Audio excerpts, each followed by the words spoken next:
That's the best soup you're gonna get.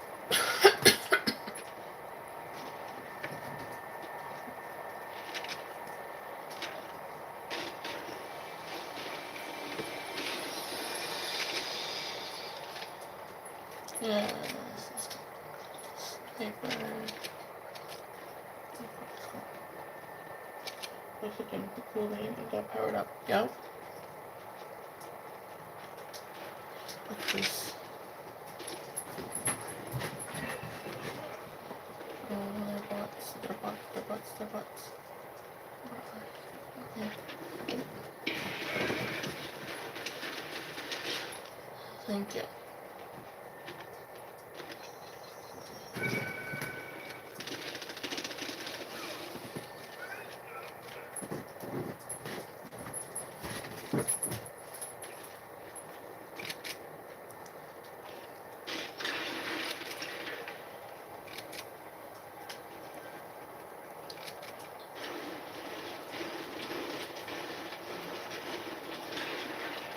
It is the chest.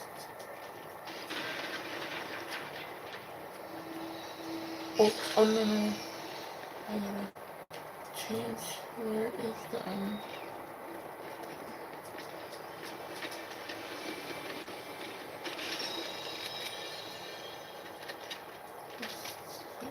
better shield. Oh, here it is.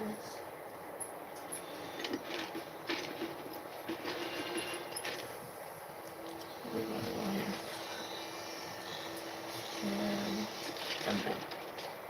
And I'm gonna get that. And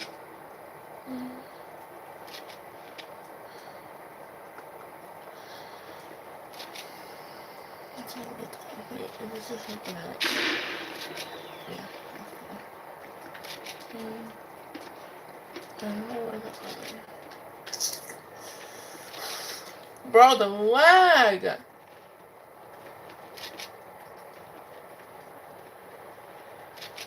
Freaking lag.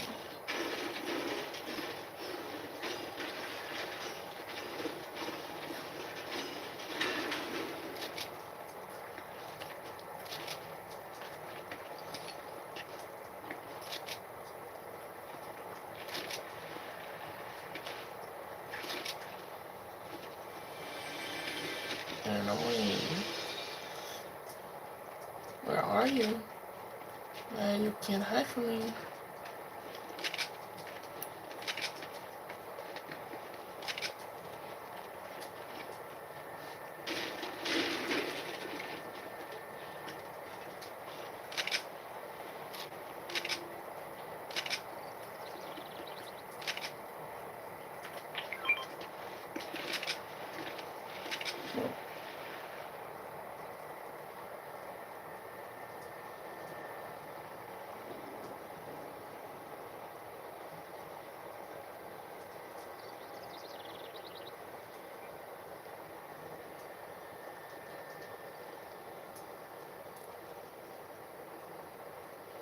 I'm literally not yelling, bro. My throat hurts. Why would I be yelling? Like, I'm suffering here. I don't even want to talk. I don't want to stream while I deal with everything time I don't.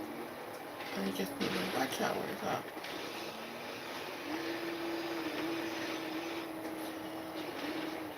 That's why I sound like this. Okay.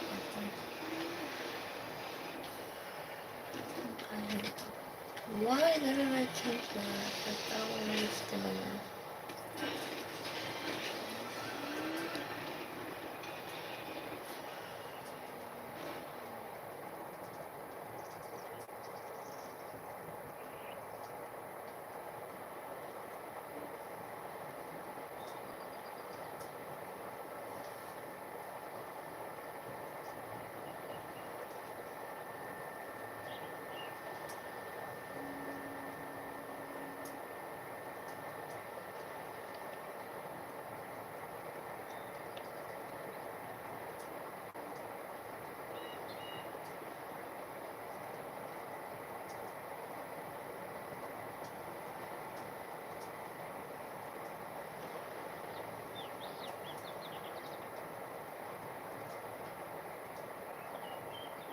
It's literally not.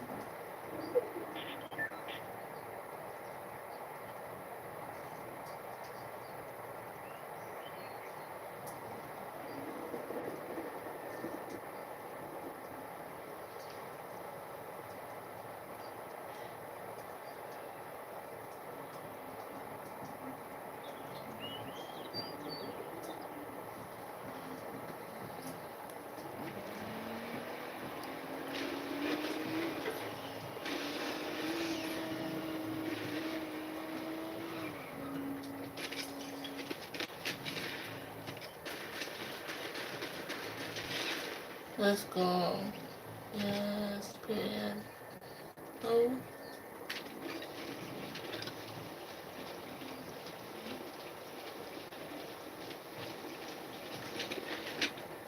Take that. What you gonna do when they come for you? What you gonna do when they come for you? What you gonna do when they come for you? What you gonna do? Gonna do? Ow! Just jumped on me.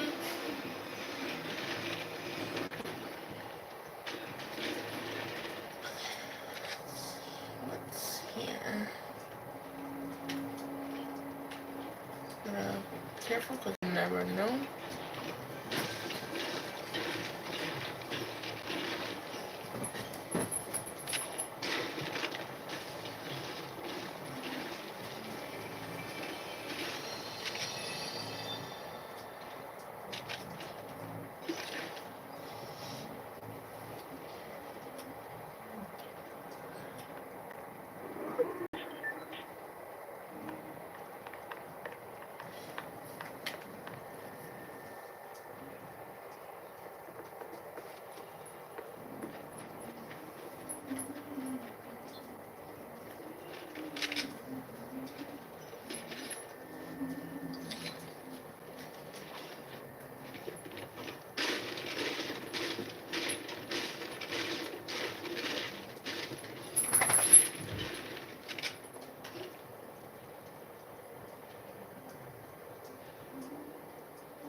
are they shooting me from?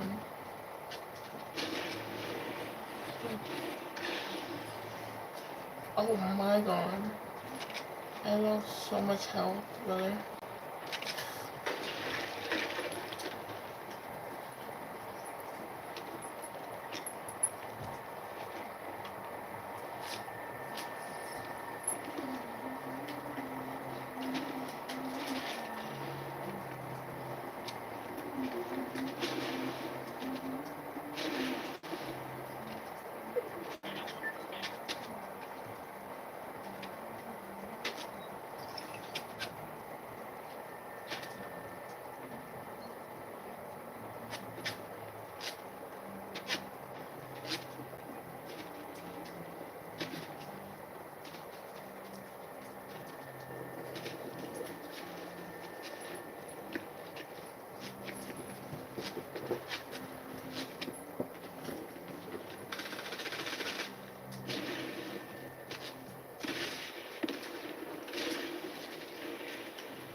Let's go. I got that clip, brother.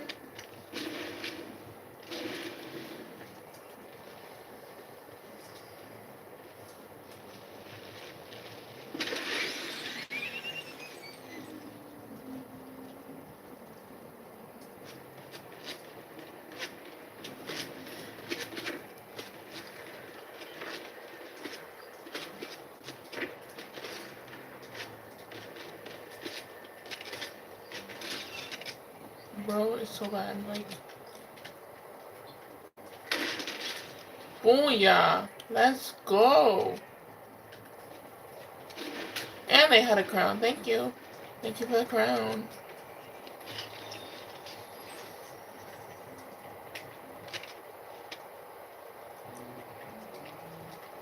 Why can't I take nothing? Bro, this...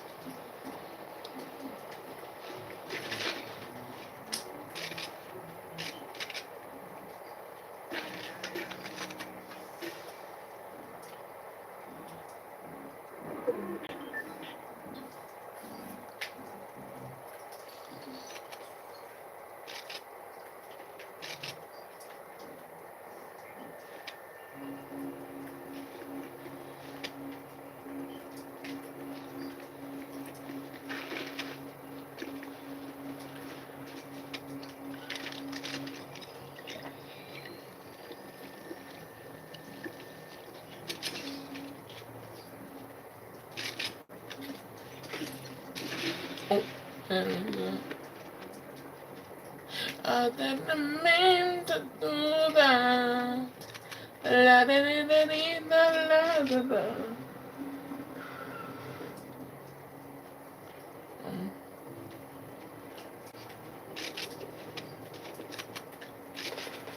okay. You wanna get sniped too, brother? I am playing new games. No! Ah! Ah! I'm sorry. Ah! Please.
almost to 1,000 watch hours.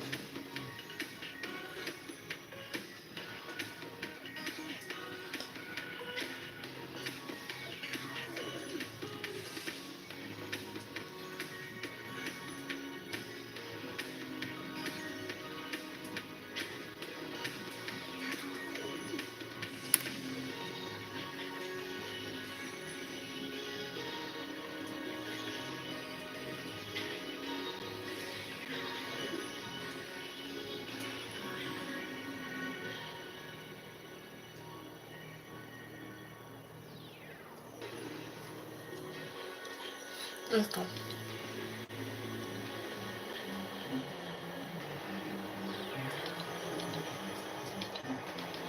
Alexa, pick a number from 1 to 181.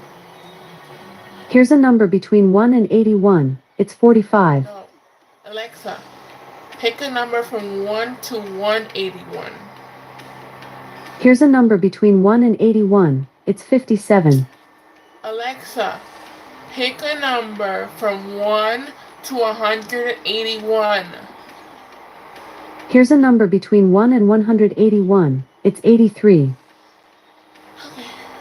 Sure. 1, 2, 3, 4, 5, 6, 7, 8, 9, 10, 11, 12, 13, 14, 15, 16, 17, 18, 19, 20, 21. 22, 23, 24, 25, 26, 27, 28, 29, 30, 31, 32, 33.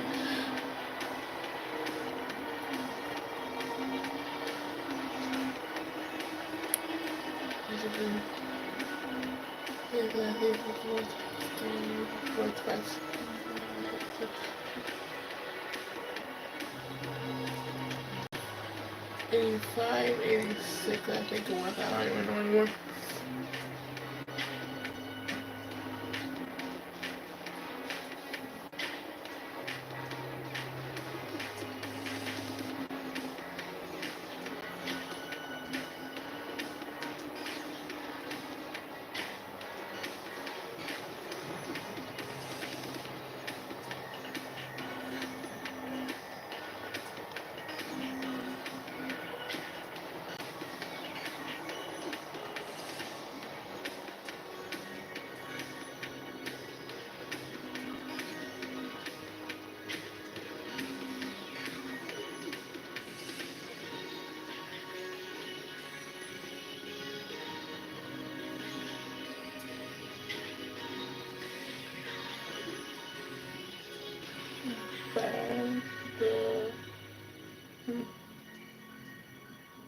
Oh my god, their profile is Michael Myers. That scared me a little bit. I'm gonna wear Michael after this one.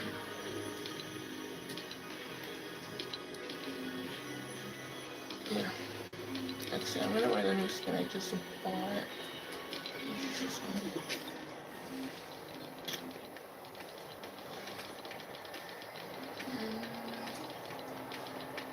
wait.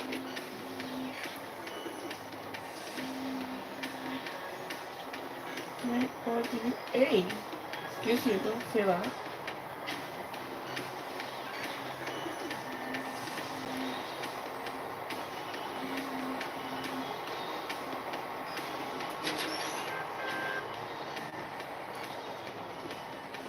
Looking at the family store, like, yeah, please don't say stuff like that.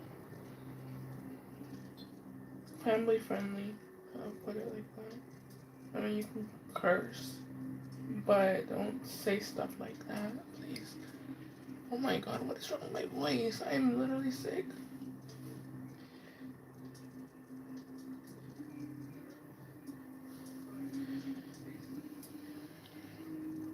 That's why it got, like, health review.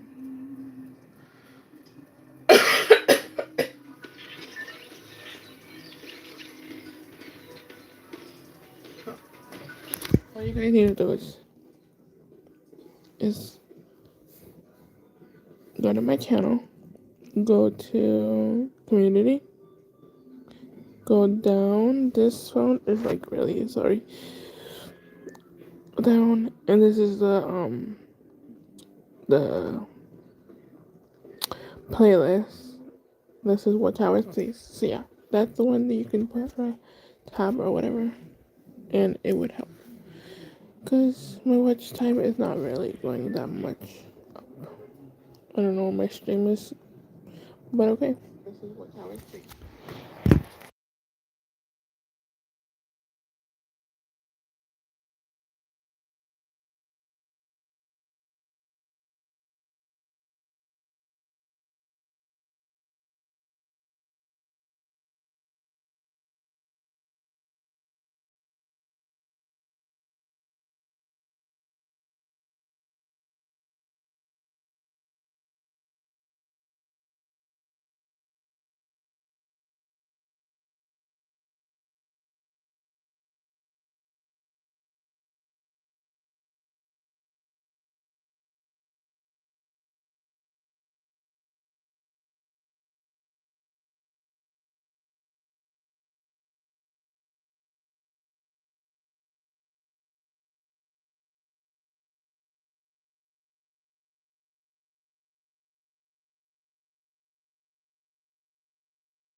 Wait, told me that was muted.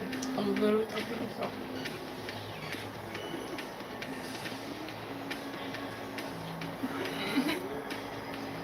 It's so terrible. That is so terrible. Lord.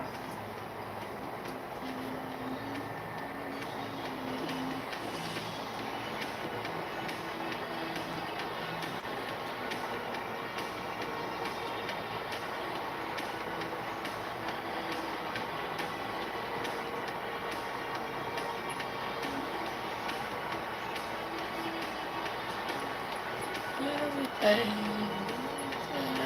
everything, yeah, everything.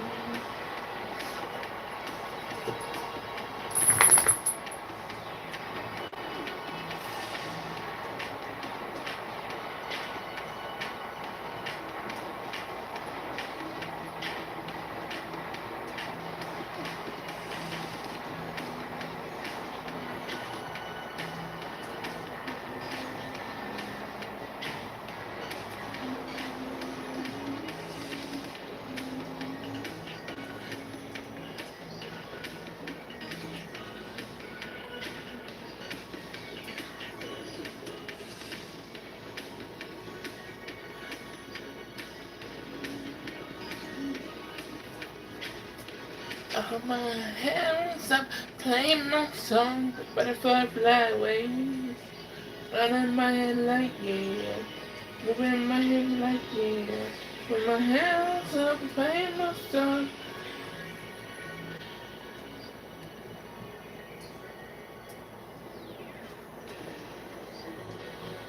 Yeah,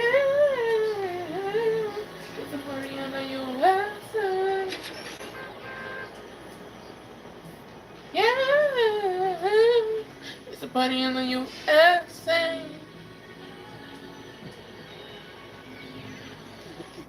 Unless they overfeed the dog.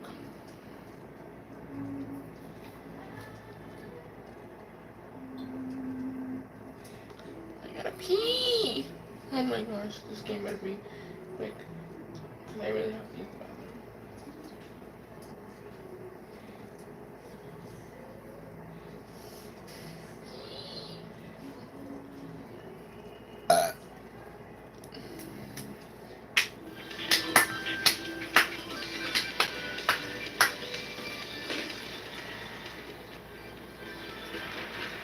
Okay. Yeah. Maybe plus cry, maybe they'll drop their crown. I don't know. Okay, where are we gonna look?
It literally rank is so easy on the other one.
Então.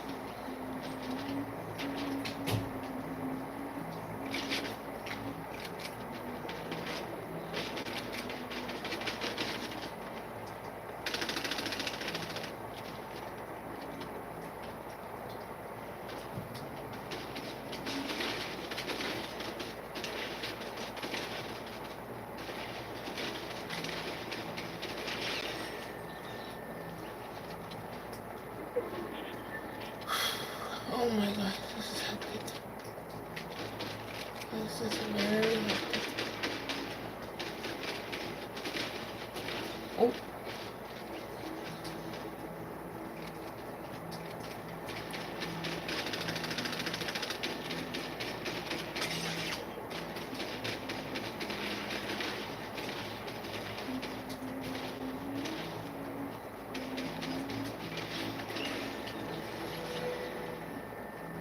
Jesus.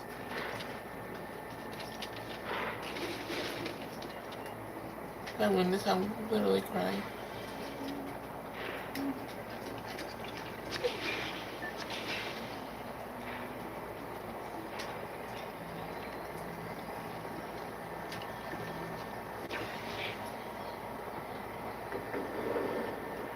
No, I'm not playing with the camera. I'm playing with myself. He said pay $2 to play, and I'm not paying $2.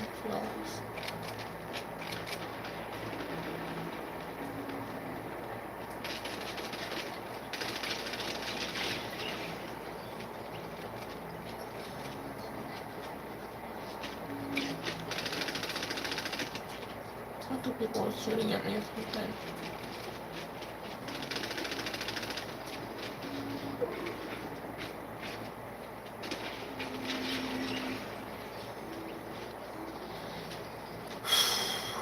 This is giving me anxiety.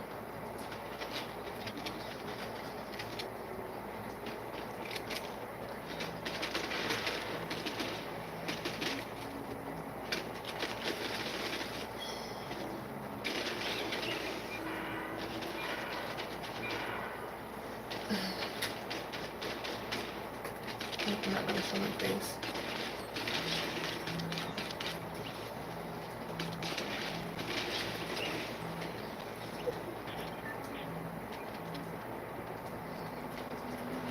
No. Now is not the time for the lag, bro.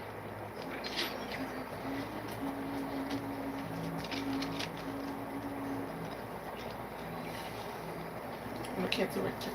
Can't see Richard right now. I need to focus.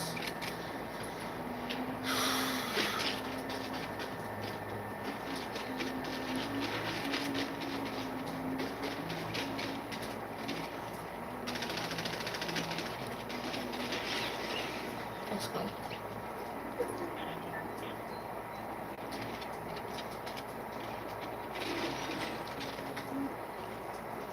This is almost too easy, bro.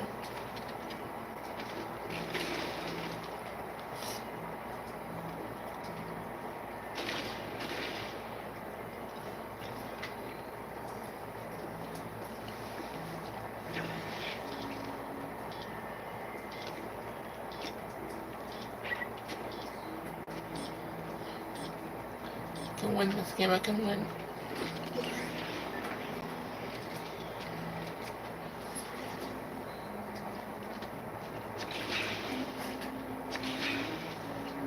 Just showing my face. I had people asking me to show it.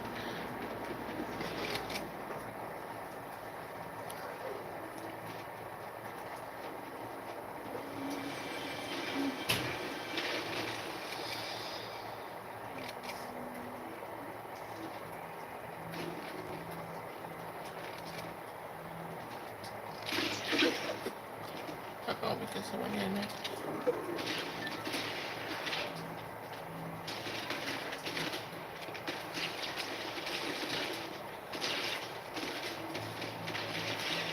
Don't play with me. Ah! Oh, I got 14 kills.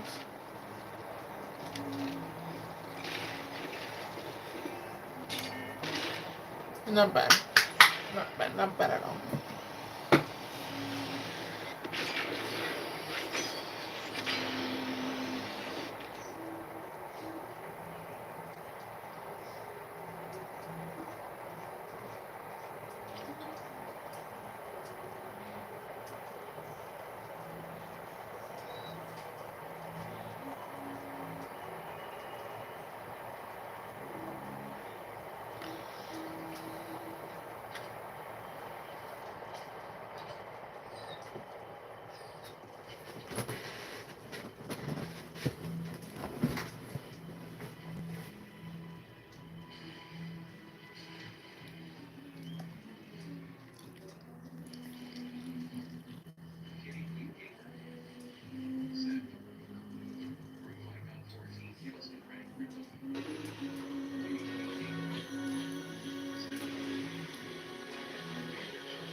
What's up, Bubba? What's up?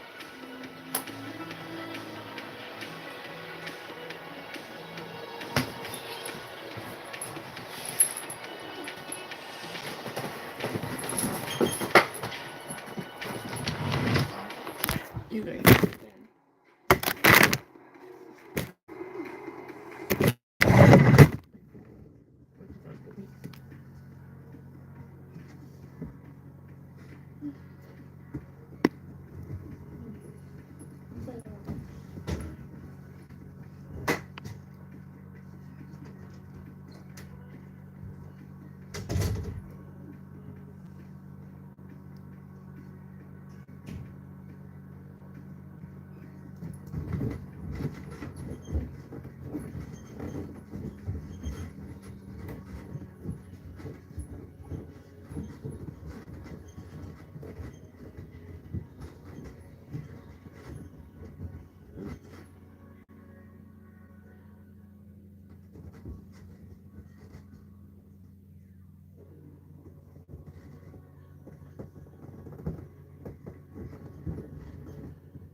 What are you doing? Huh? Come here. Come here. Come here. You little rugrat.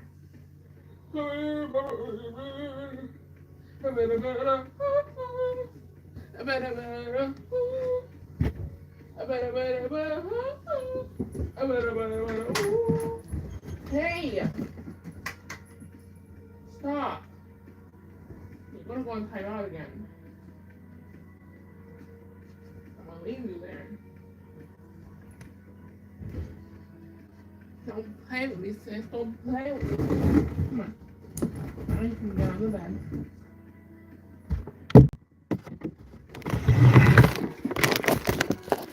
Say hi. Say hi. Say hi.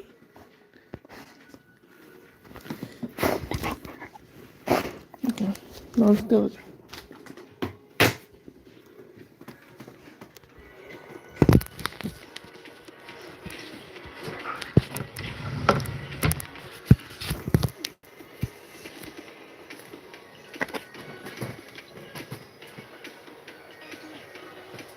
Come on.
Okay.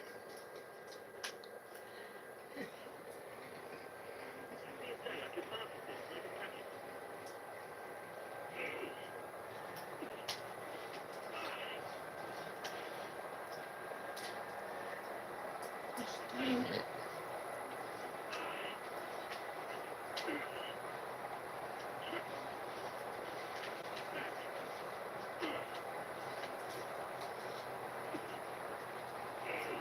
Oh my gosh.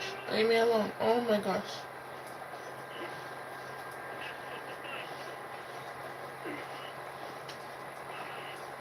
Bro. How am I supposed to get out of here?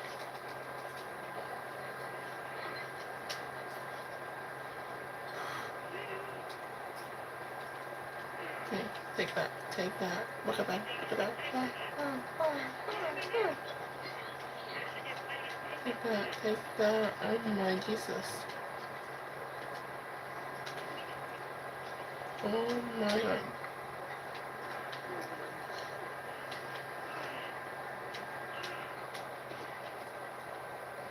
Take that.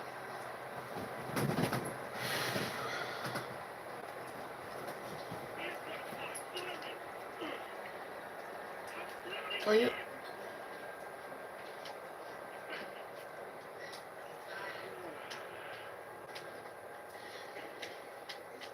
These ugly ass zombies. Let's go.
I have eaten breakfast.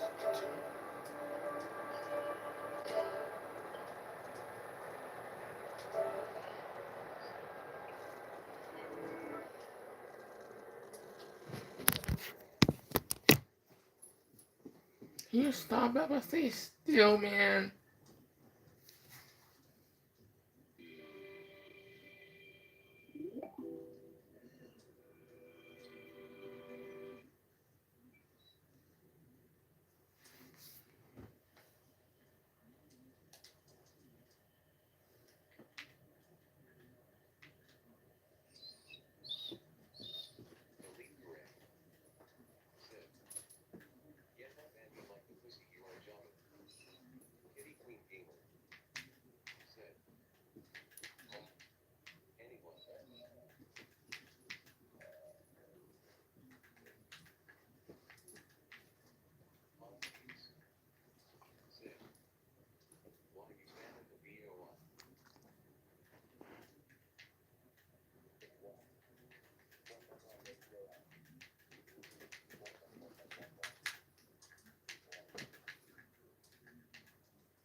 Take this one.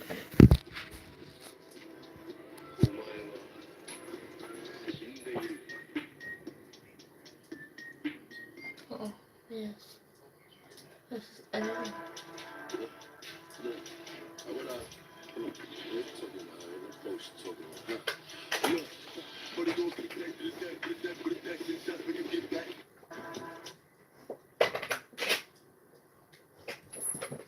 The Balanced Dog is a canine massage practice. There are some basic business.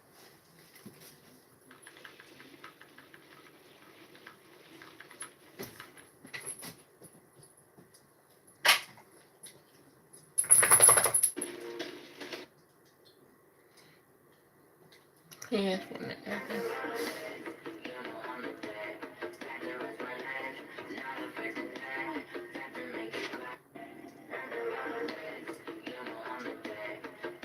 It is pretty clean.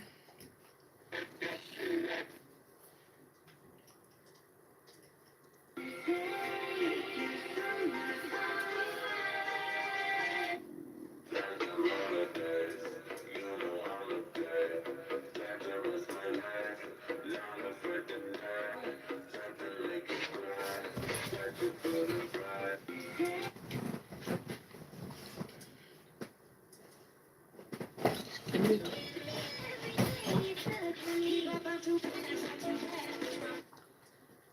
Wait.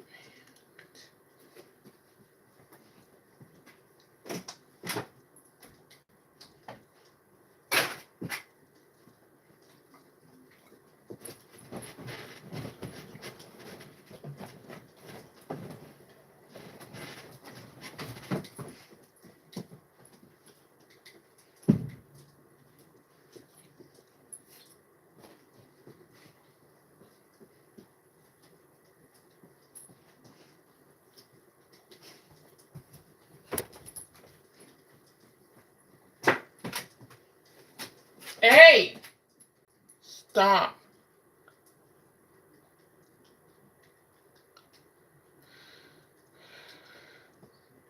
Look at me.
Yeah, you can.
I've been off for 1 hour and 60.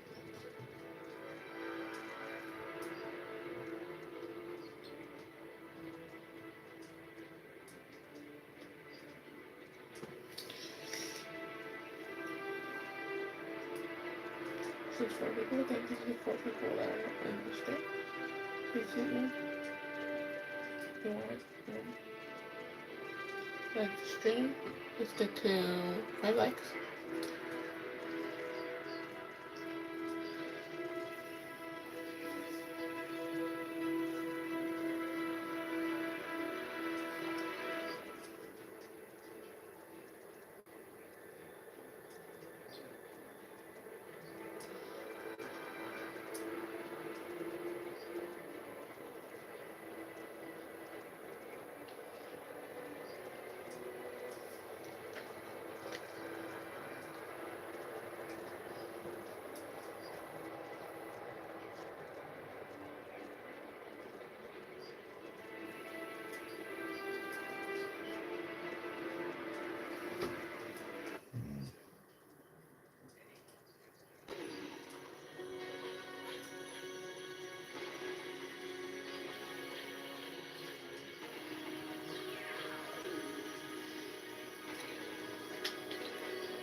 I'm not doing it. Come on now, man. You're in the building. Anybody else go what?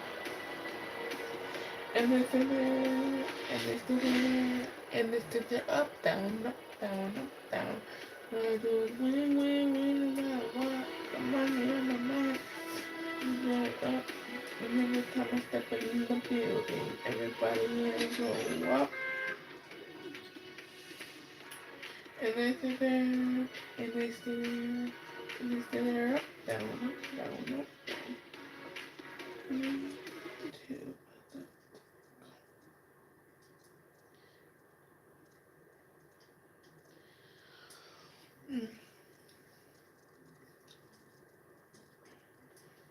No, I want to know too.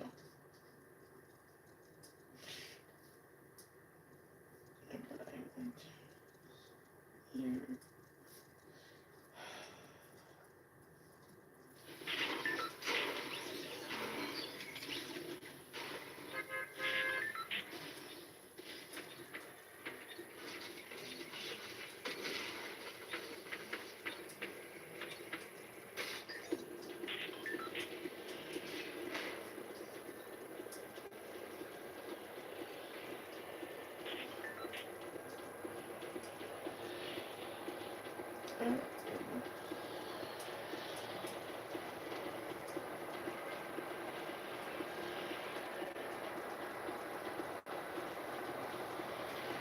That's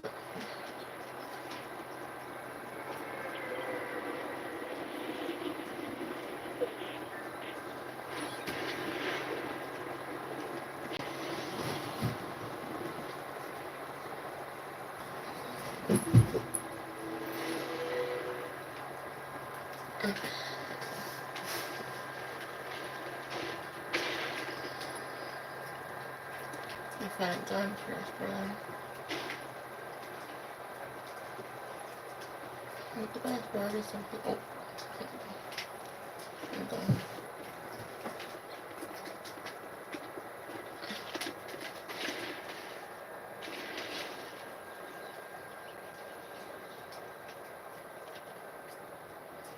It's time to go. It's time to go out already.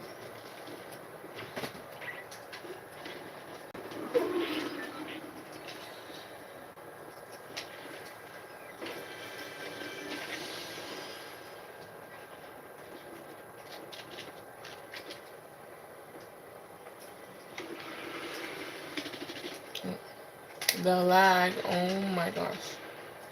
Freaking lag.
Let's go.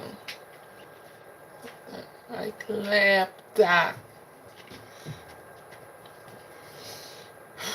I clipped that, bro. You saw that? Oh my god. That was crazy. That was crazy. Oh no, it's done. It's done. It's done. It's done.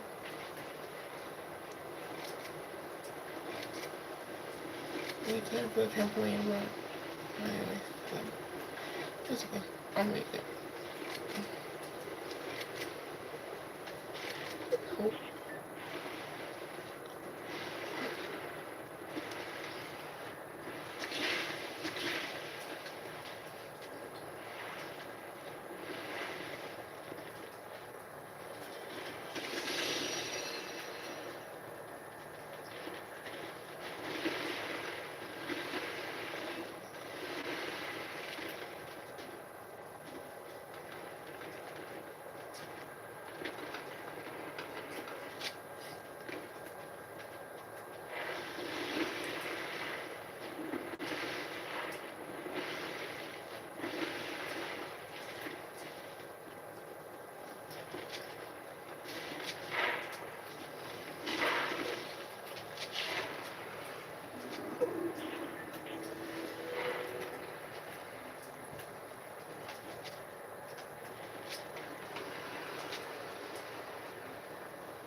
Oh.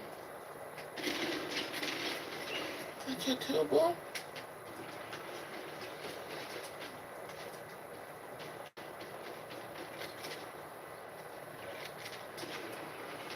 I didn't forget about you, honey.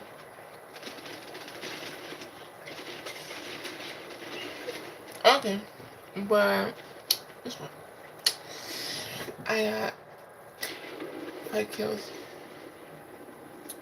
The other game I got 14.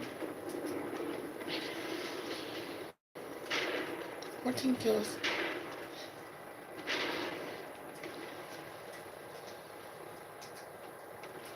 So I'm back full with yeah, ain't gonna be that easy. Oh. Bruh. Seriously.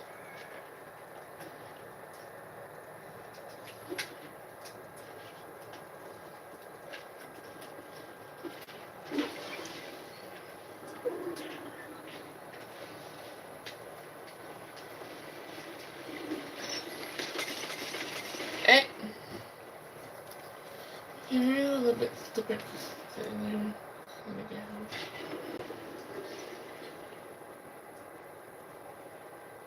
Since there's 4 people, but nobody's talking. It helps anyway. Love picking. Yes, my favorite shotgun. Now we're talking. Now we're talking, buddy.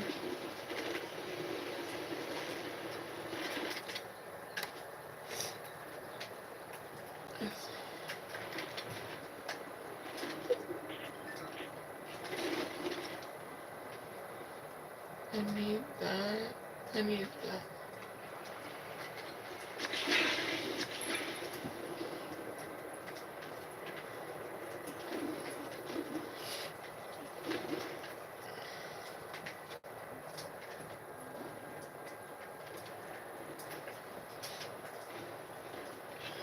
Oh.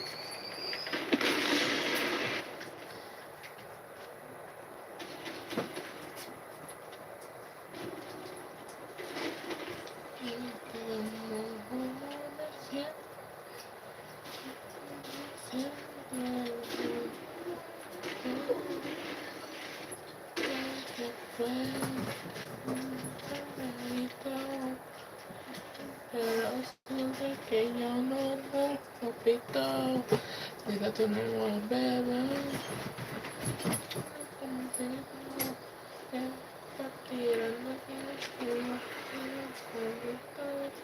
Quiero ese quiero.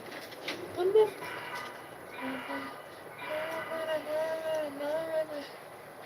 we contigo never toda la suerte.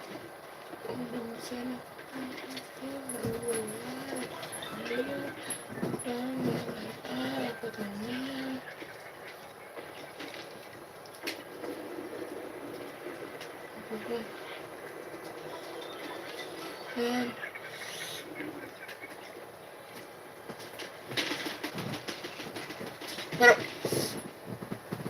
didn't mean to do that. Oh my god. Yeah, that's when I panic.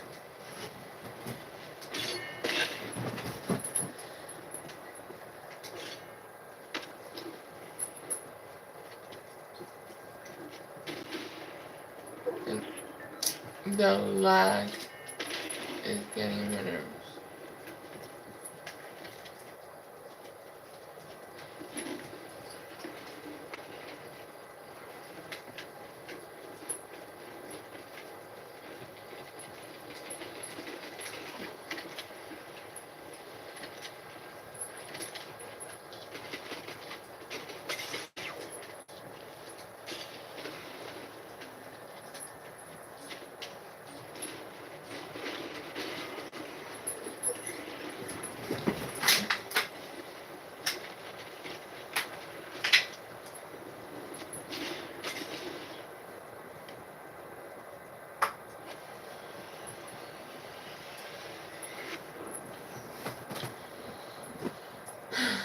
It's okay.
Lay down.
Hello, there.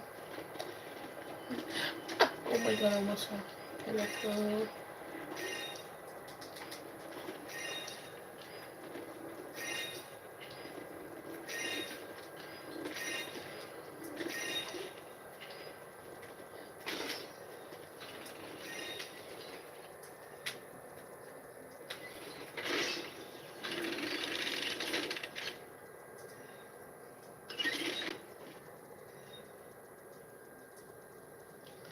Hello.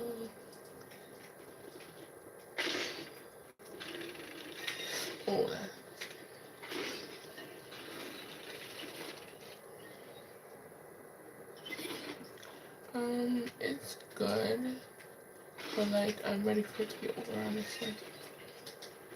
What about you?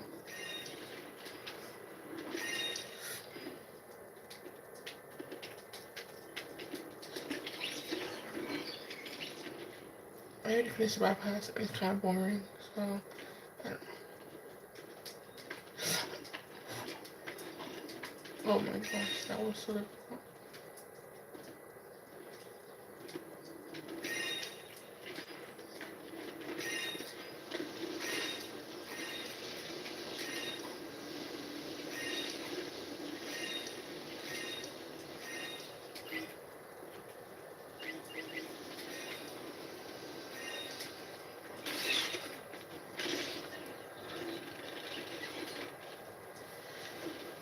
Mm-hmm.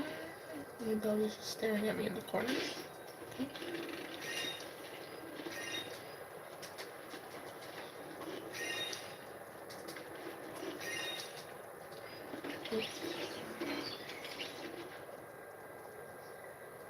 Literally, she's staring at me. It's kind of creepy. It's like, Skinwalker. She's a Skinwalker. Help. Help. She's a Skinwalker.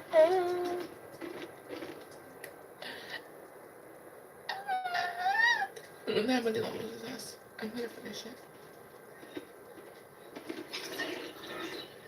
Also, if you hear my voice like really weird, it's because I'm sick. So. Oh my gosh!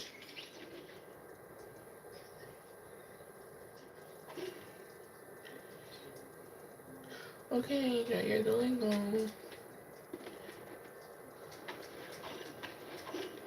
Bro.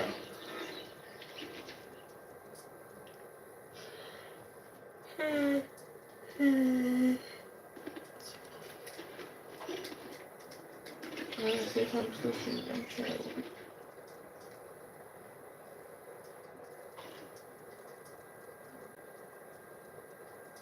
How about in this side?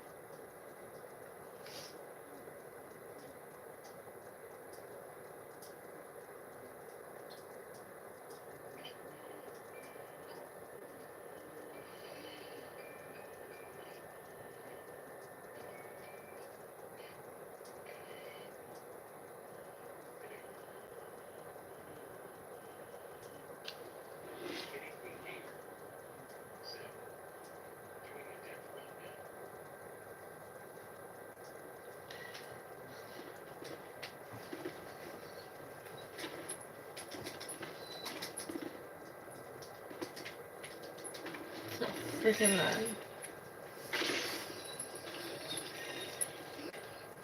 Yeah, I don't know if I do that and the stream one. Let me restart the Wi-Fi or something.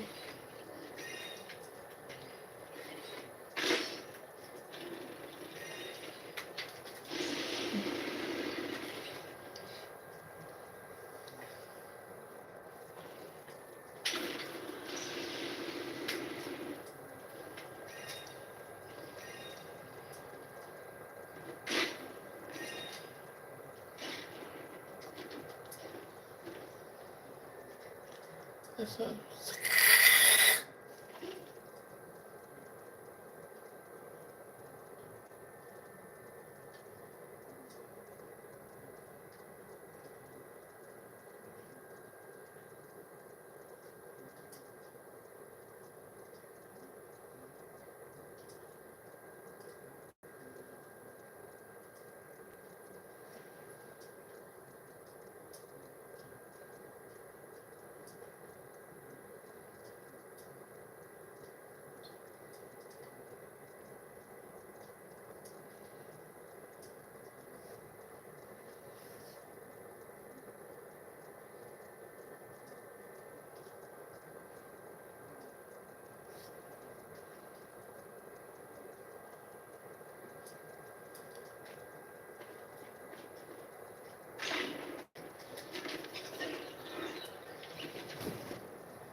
Oh, that was quick. Welcome back.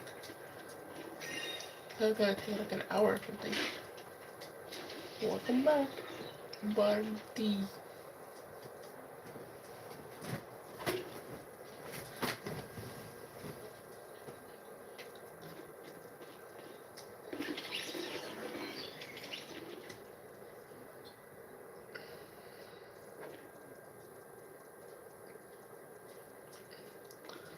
What are you learning?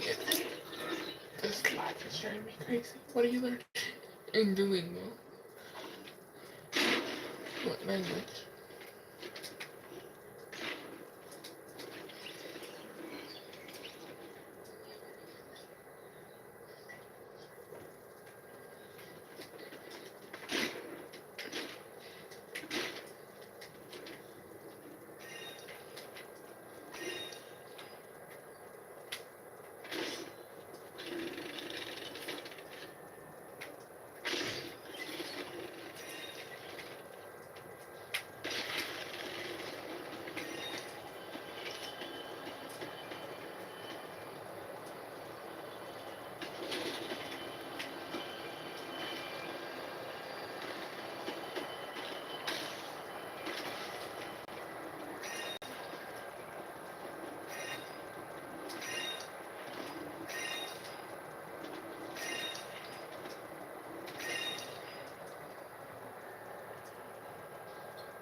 Oh, I don't want to hear this.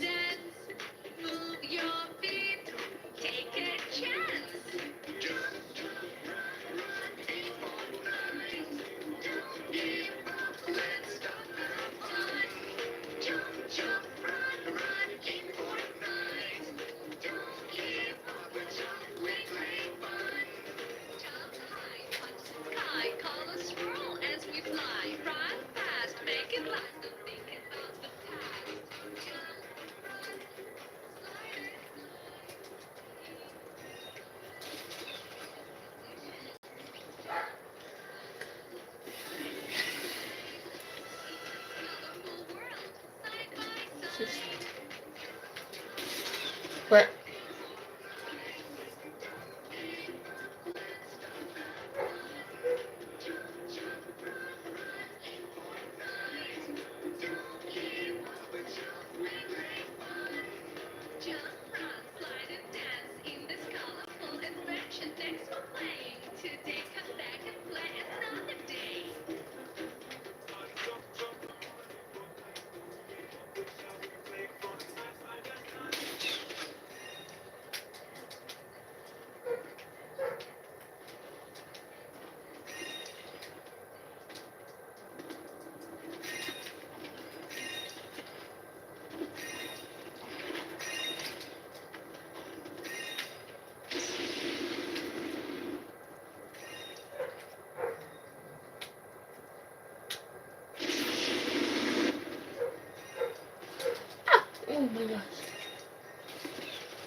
It's hello. Java.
Oh my god.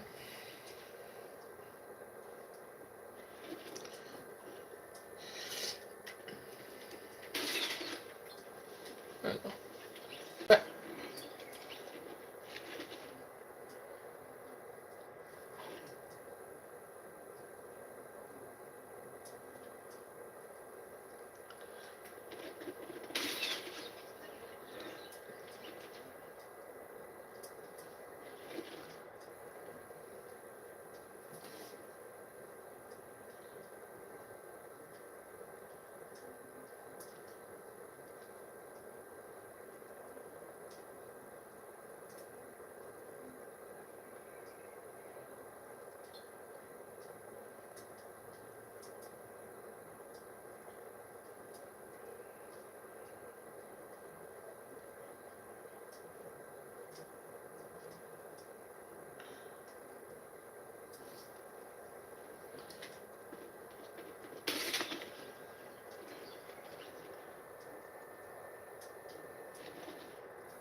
what?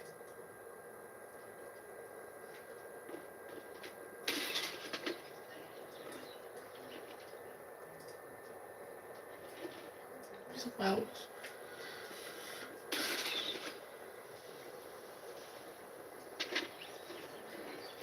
How am I supposed to go on it?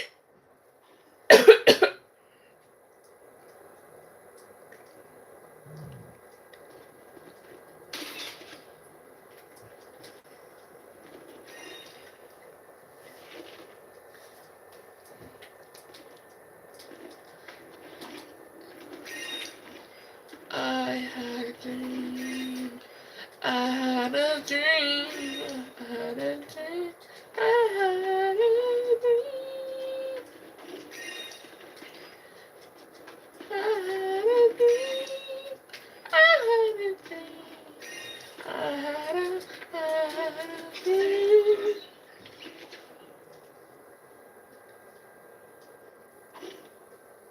Domingo is at my house. I know that. What?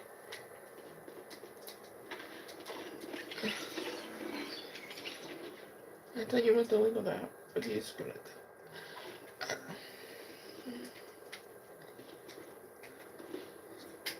Let's go. Let's go. Let's go. Let's go. Let's go. Let's go. I am not playing the music.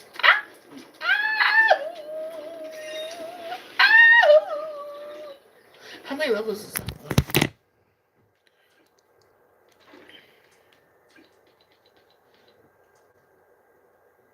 It just says don't give up, Bobby. Obby. It don't even tell me how many levels it has. So it's a never ending lobby. I don't know how many levels I have. And I'm almost on 100.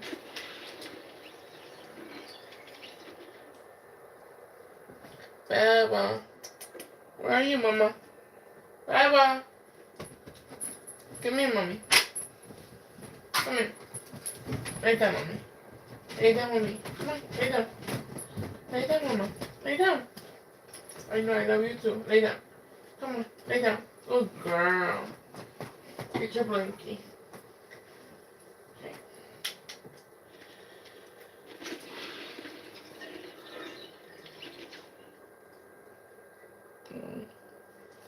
See my daughter. There she is.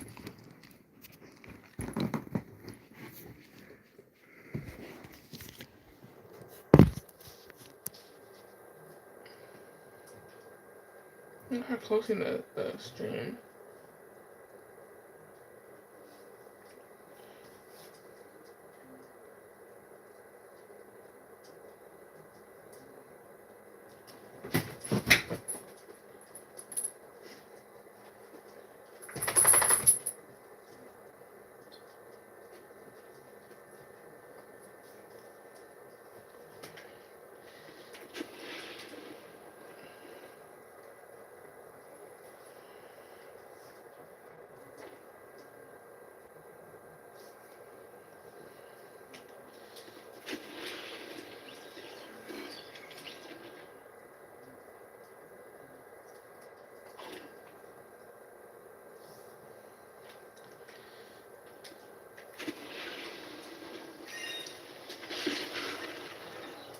Baba, come on, Mama.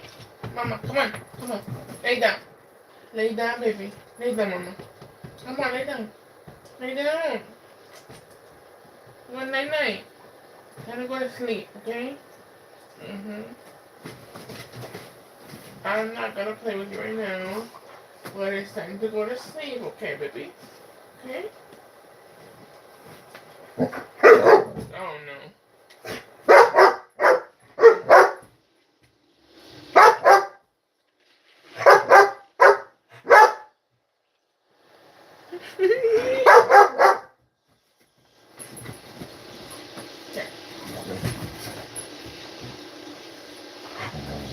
Ow! Okay, you're gonna time out. You're gonna time out again. You wanna go on time out? You wanna go on time out? Ow! Ow! Ow! Don't do that. No! Ow! Ow! Ow! That hurts!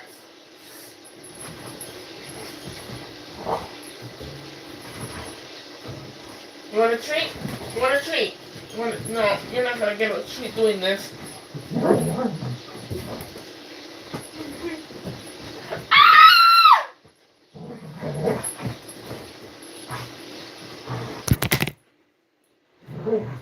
Stop!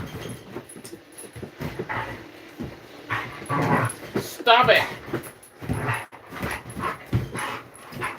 Ow!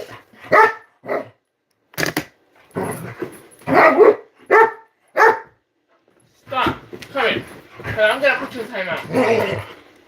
Come here. No. No. Come here. I'm not playing with you no more. Come here. Okay, little girl. Let's put this here. I don't care. You're going on timeout. Come here.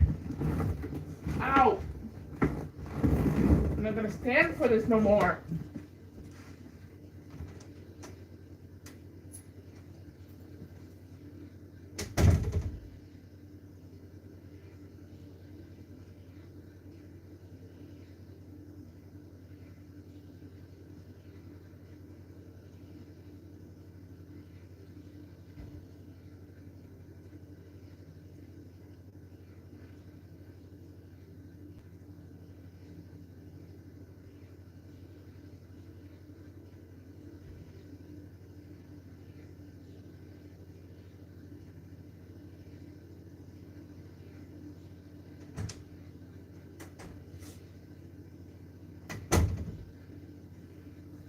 Bro, biting me like... I don't know where my phone is. Where is my...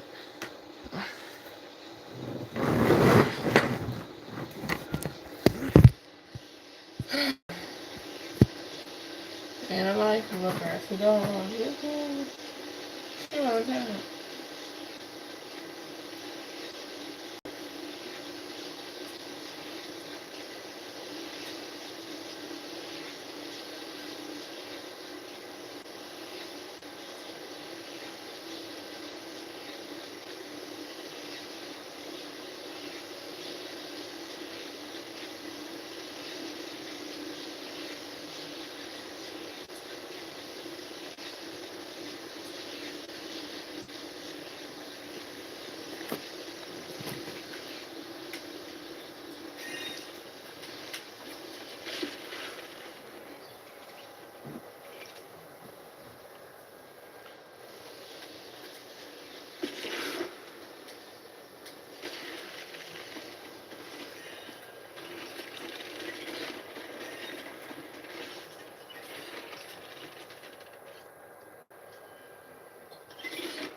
I wish.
I literally know my age, like when you're oh my god, I've been alive for 12 days ago.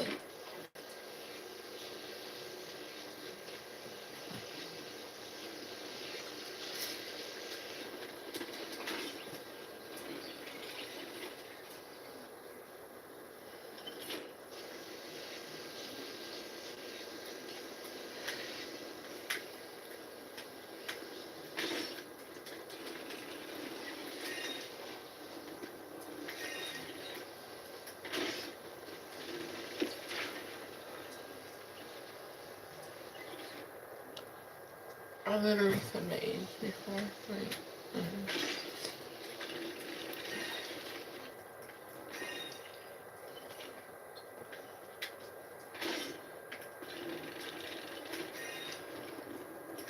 I don't know how many levels this thing has. It just keeps going.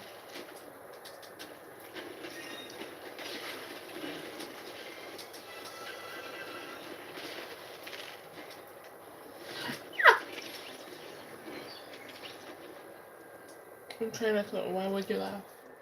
What is funny? I mean, if something's funny, laugh, but why you don't want to laugh?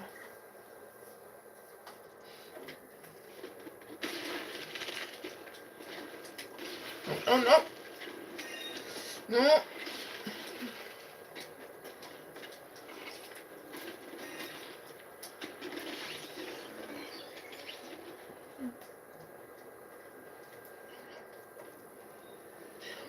Oh, yeah, I'm done.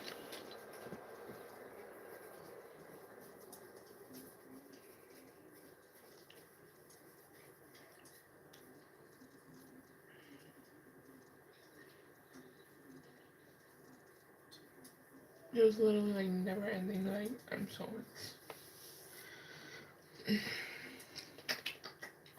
My dog is in timeout because she decided to bite me.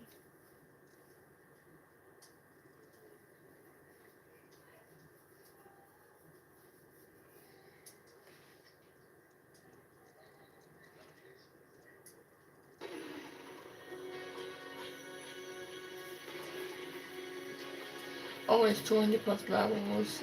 Yeah, but I already left, so I don't care. Excuse me. Alexa, burp.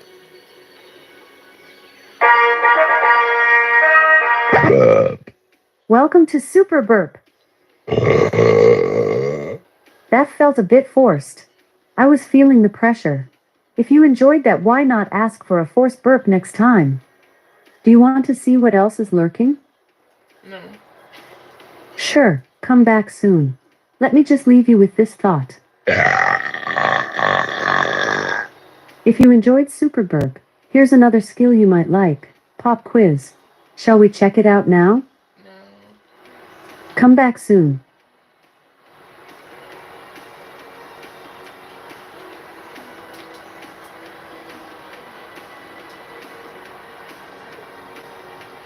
Alexa, stop. The pillars. Yellow item. Build a launch yourself to enemy. No. Let's see. Terrifier escape room.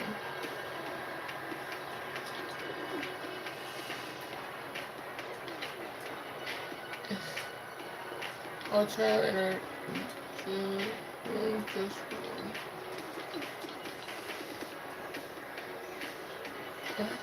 This is none.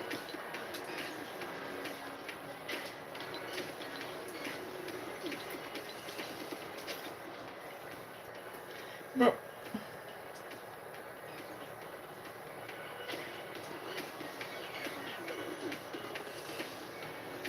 Rip. Oh my god. Oh my god. Stop. Please stop.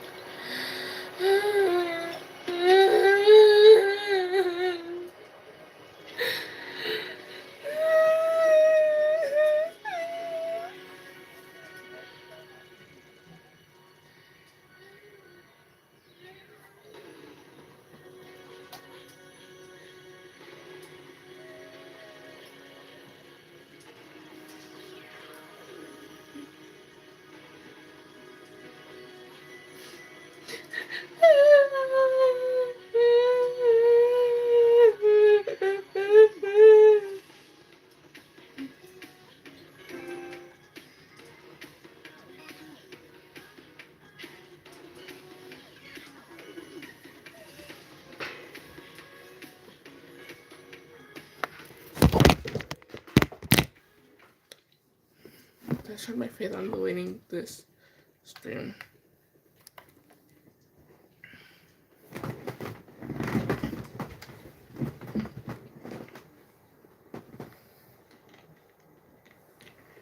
Okay, then I almost.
Did he leave? Oh no, no, no. Let me look this up.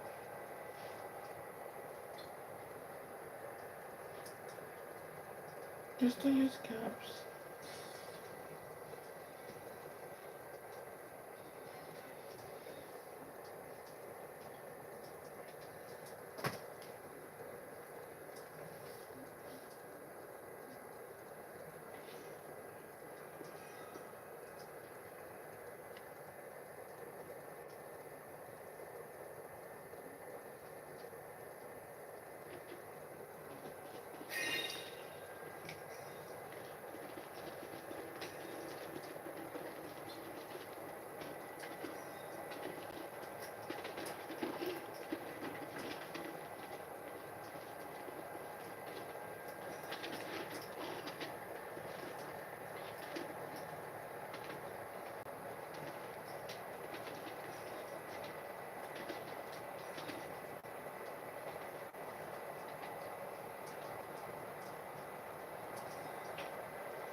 And I can't stop dancing.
Yes, I made it.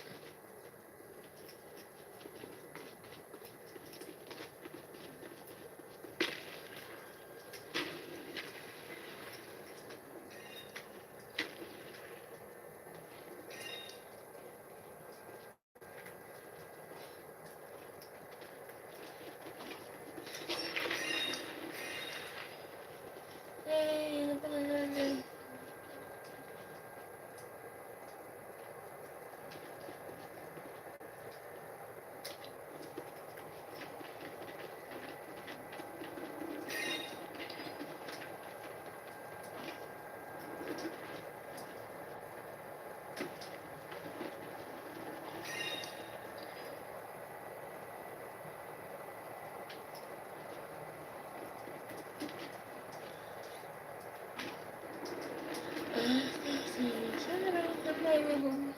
Can't take back the love that I gave you.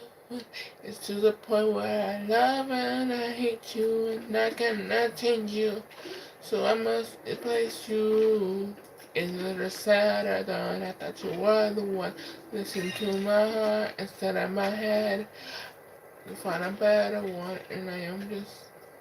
You just forget me. You. Yeah. Better off dead.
Nothing waiting for me. That is so nice. Hmm.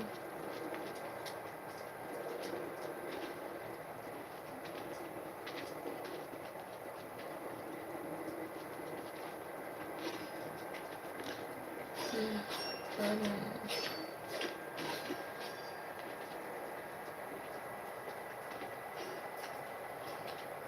Oh, there's something here. Like,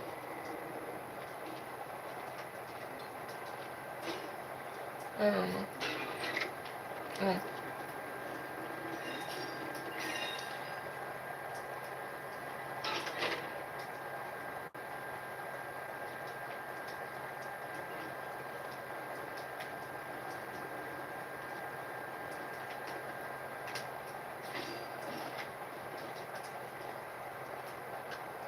Yeah, man, bro.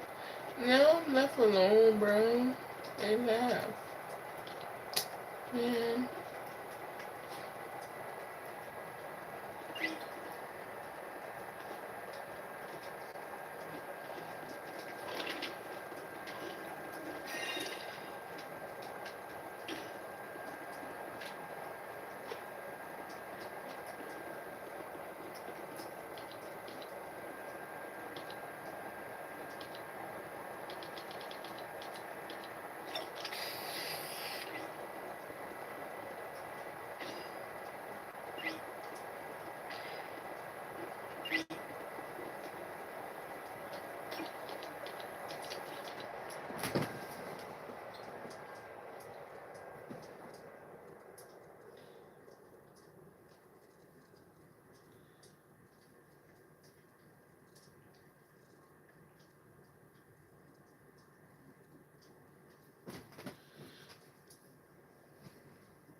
Alright.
Not to worry.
I think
I don't know. Or lay down. Why?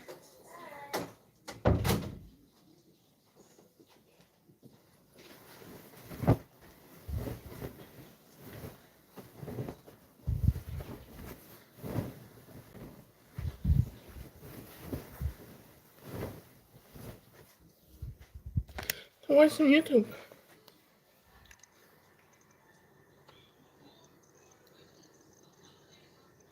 Oh, a real life princess go to school.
I've been live.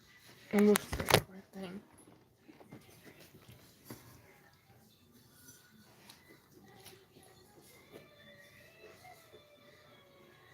I'm putting them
around and just listened for a moment.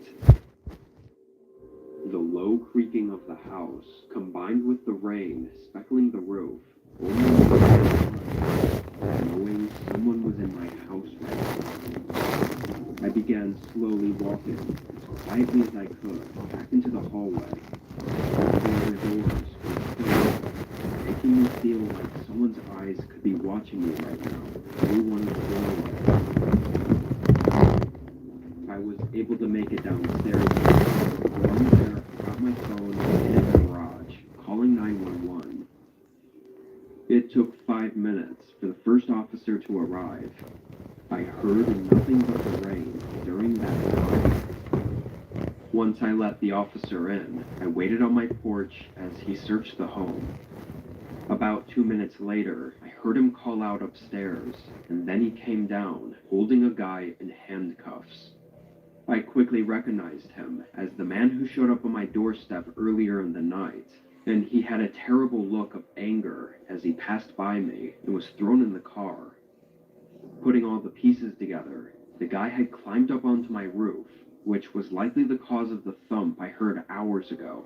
Then he got in through the second-story window, which I never had thought to even lock. Most disturbing, though, is that the officer said he was hiding in the master bedroom, which I was literally 30 seconds from entering, and maybe even falling asleep, without any idea he was in there. The guy even took his shoes off after climbing in the window to not let his shoe prints show on the carpet. So the fact that I saw the tiny imprint on the windowsill is a miracle. With him going directly to my bedroom, his intentions were clearly malicious, and thankfully the judge agreed. It's only been a few months since, but I still have sleepless nights where I can't help but feel like someone is hiding inside my home in the middle of the night.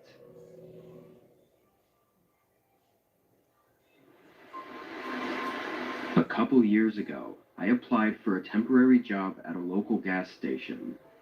I was planning to move in 6 months, so I couldn't get anything too permanent, but I still needed to make some cash beforehand. This job paid well, enough to convince me to work the job opening they had for the overnight shift. I would just stay by the register and occasionally do regular maintenance work. This was during my 4th month working there. At some point during this time, I became familiar with a customer that came in pretty frequently. Almost every night, around 1 or 2 a.m., this guy would walk in and buy random different things. Sometimes it was household items, or food, or tools. I always thought it was weird, because he'd come in every night to buy a couple things that would be way cheaper and easier to get at any regular grocery store. He didn't talk much either. All I knew was that his name was Dave, and he drove an old red Chevy sedan. He looked like he was maybe 40 to 45 years old. Anyway, one night at the usual 1 a.m. time, Dave pulled into the gas station. No other customers were here. It was just me sitting in the corner waiting out the time. When Dave walked in, though, there was something different about him. He was dripping in sweat, and he was rushing through the aisles, searching for something specific. When he finally found what he was looking for, he hurried up to the counter and tossed it down for me to ring up. It was a master lock, like one for locking up a bicycle. I really didn't feel like it was appropriate for me to question him, but with the guy sweating and being in a rush, I just felt a little off about this. "It's good to see you again, Dave. You just get a new bike?" I asked in a friendly manner, hoping it would come off as just casual conversation. He didn't even look at me. Instead, he fumbled around for his wallet and started yanking out cash in a hurry. I left it at that and just rang him up, then watched him rush into his car and pull away. Meet Stella, the powerful glucose biosensor that reveals how food, exercise, exercise, and even sleep affect your glucose. Now, tracking your glucose is as easy as tracking the weather.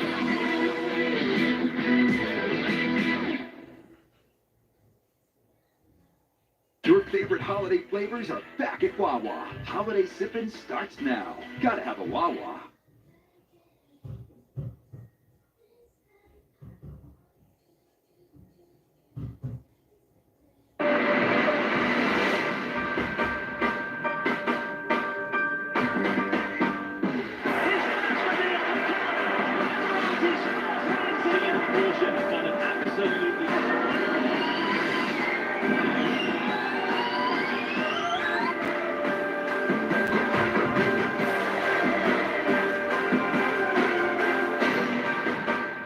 Ion. Electrified. Hungold Tire.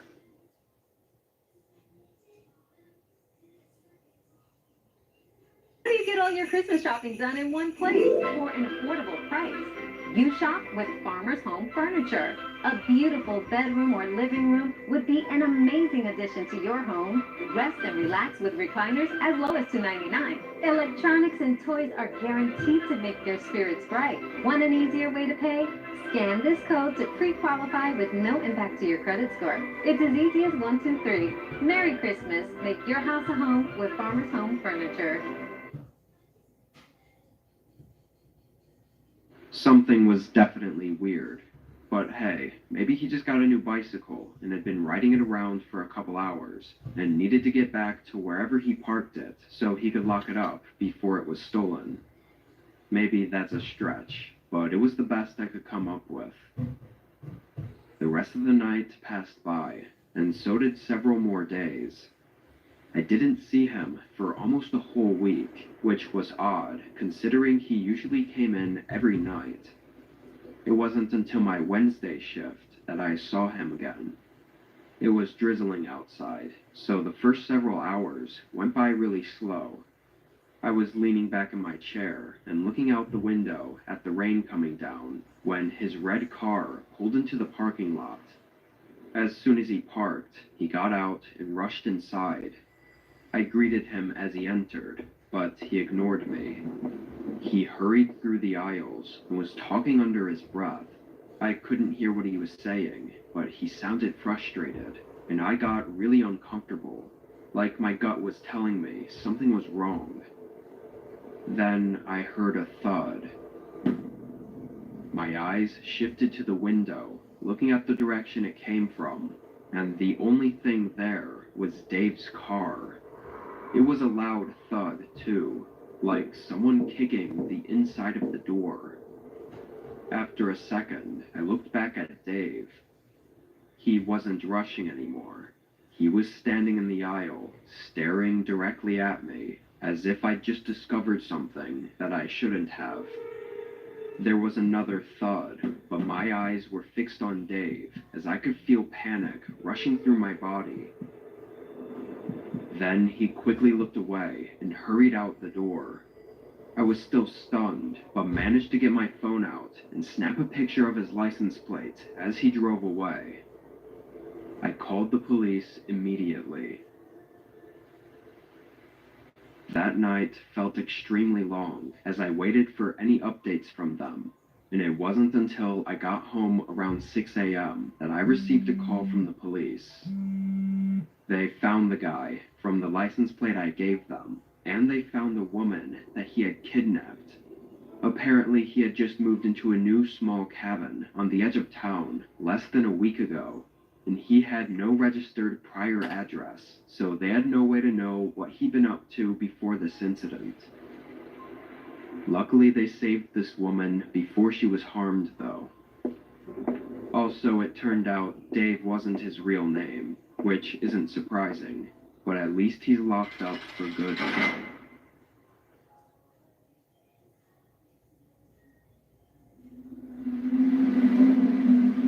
I was 14 when this happened, and this was over spring break. My parents' anniversary happened to be during this week, so they went on a date night a few hours north and were staying in a hotel. Having the house to myself for once, I invited one of my friends, Justin, to stay the night. He brought a ton of snacks and sodas, which we set up on the table in the basement and fired up the PlayStation. We had the speakers up pretty loud, and were gaming down there for 3 hours straight. Eventually, though, Justin went upstairs to get a glass of water, and when he came back down, he looked worried. I asked what was up, and he said there was someone outside the house. By the kitchen, we had a large sliding glass door, and I guess he saw a person standing in our backyard. I thought he was trying to play a joke on me, but he was serious. We both went back upstairs and into the kitchen, and at first look, it didn't look like anyone was in the backyard. But then we noticed that there were some smudges on the outside of the door that looked like someone might have been leaning on the glass and looking inside. That's obviously really creepy, so I shut the blinds and we did a quick perimeter check around the other windows. We didn't see anything else, so we figured we were all good. Again, we were both just kids and didn't really know how to handle something like this. After a couple minutes, we went back downstairs and continued where we left off. Another couple hours went by, and it had to be well into the night, like 2 or 3 a.m. Justin was getting tired, so we wrapped up our last match and turned off the PlayStation. The basement had 2 small couches, so we each took one and laid out some blankets, then turned off the lights and called it a night. For some reason, I had trouble falling asleep. Like I would fall asleep for a few minutes and then wake right back up, over and over. I don't know why, possibly from too much caffeine, but it went on for a really long time. It felt like over an hour. But then, one of these times that I woke up, something was different. I opened my eyes. It was pitch black in the whole basement, but there was a tiny streak of light across the other end of the room. I sat up a bit and could tell it was coming from the door above the staircase. I looked over at the other couch, and Justin was still there, sound asleep. Did he get up at some point to get more water?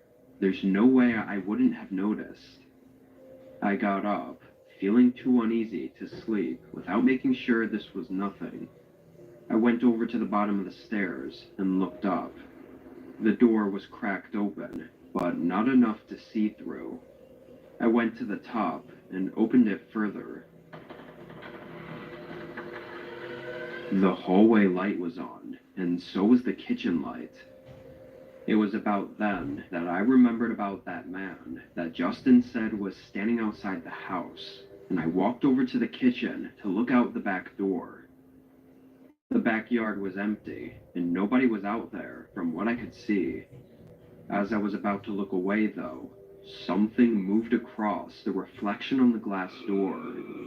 I spun around, looking behind me and staring down the hall. Whatever I just saw had quickly moved across the other end of the hallway. I didn't know what to do. I just stood for a second before sprinting back into the basement.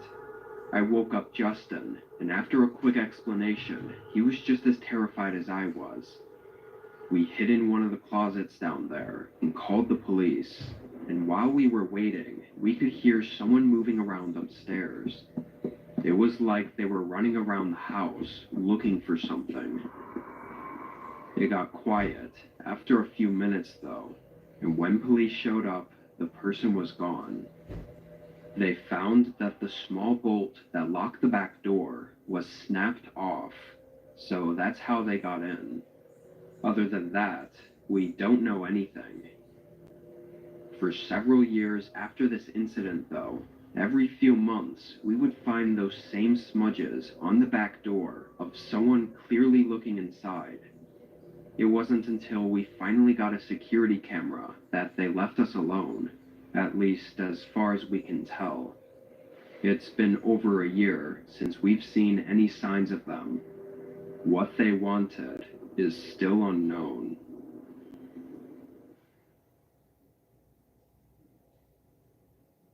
Hey, Dad, what's up? Morning, bud. Feels like I haven't seen you in forever.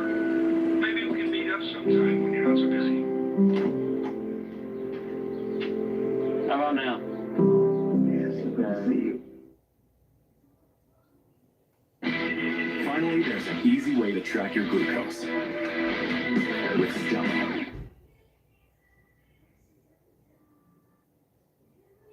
These deals are so good, you won't believe the prices. This price be real? This has to be a joke. It's no joke. This store is amazing. You'll have to see it for yourself. Ollie's Bargain Outlet sells famous brand name merchandise at up to 70% off the fancy store prices. Bargains on housewares, toys, bed and bath, books, food, gifts, and so much more. Hurry in to get the deals now, because when they're gone, they're gone. Ollie! Good stuff, cheap!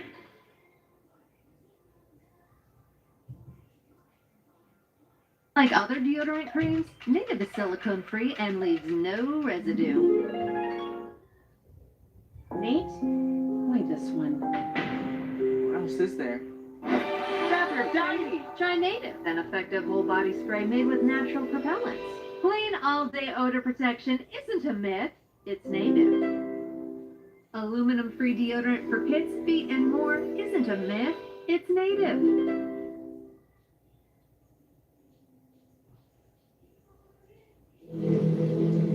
I'll start out by saying that I'm not a writer by any means. For a bit of backstory, my mom was dating an abusive prick at this time. We will call him Ian. Because of Ian and the crazy fights they had gotten into, we couldn't lock up my house at all. He had kicked in both the front and the back door to the house, and they were never fixed. My mother and Ian were at the bar all day, every day. I told you this so you would know why the house wasn't locked up, and where my parents were when this happened. This incident occurred when I was around 12 years old, and my little brother around 10. I was a really small girl at this age, and my brother was sick all the time, so he was very, very tiny and frail. My mother and Ian were at the bar as usual. When you opened my front door, you're right in the living room, and you could see the back door. There was a hallway to the right that led back into the bedrooms, and that is where my brother and I were. We were in his bedroom with the door closed, playing something on PlayStation. It was around midnight or 1 a.m., and we were playing and having a good time when I heard a weird noise. My brother didn't hear it, and I didn't want to creep him out. I told him that I wanted to get a drink. I told him to stay in the room and that I would bring him something. To get to my kitchen, you would have to walk down the hallway in front of both the front and back door, because it was behind the living room. I kept hearing strange noises, so before I left out of my brother's room, I told him to get into the closet and work on our fort, so that it would be ready when I was done getting our drinks and a snack. I raised my little brother for the most part and took care of him. I had a feeling, a terrible sense of dread. I could tell something wasn't right, and this was a way to get my brother to hide without scaring him. He frightened easily and had really bad asthma attacks, and at this time he had no inhaler or his breathing treatment machine for him. I knew if he was having an asthma attack, on top of being scared, it wouldn't be pretty. Anyway, I left the back room and decided to see what was going on. Because I was such a badass at 12 years old, but I had to protect my little brother. I started sneaking up the hallway as slowly and quietly as I could. I was terrified. I could just feel that something was wrong. Before I made it to the end of the hallway, I heard a man. It sounded like he was growling. It was a deep, terrifying noise. I can't explain it, but the feeling that washed over me damn near made me puke. So I, of course, freeze. I have no one in this town. I don't know anyone, and my dad is living in a different state. My mom is at the bar drunk as hell. I was sitting there trying to gather the courage to see what was around the corner and going over my options when I hear my brother's door open. He sees me and the look on my face and freezes. I remember his eyes going so wide with fear because he must have heard the growl or whatever it was, too. I motion him with my hands to go back into the room, and he does. I finally gather the courage to peek around the corner, and what I saw still freaks me out to this day. I saw a man, probably around 6'6" and 300 plus pounds, sitting on my couch with a wicked grin on his face. That grin and the look in his eyes will forever be burned in my head.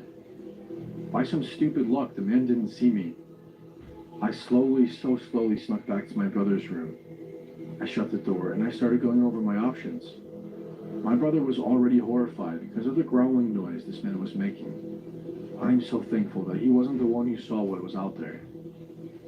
I mustered my brave big sister face and calmly told him that there was a big man that we didn't know on the couch and that he needed to be very quiet, and I needed him to be brave and keep his breathing in check. My brother adored me and looked up to me, so when I told him that I needed him to be brave, he tried his best. I told him not to move, and he didn't. The first thing I tried was the window, but it wouldn't budge. It was completely stuck.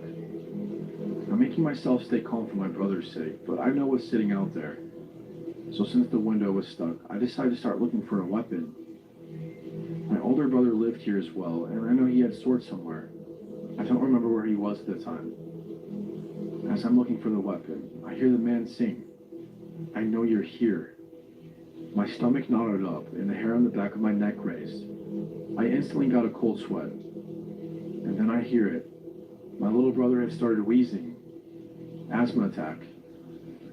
I hugged him and reminded him about being brave and told him to sit still and focus on his breathing. I frantically started trying to get the windows open, but it was stuck.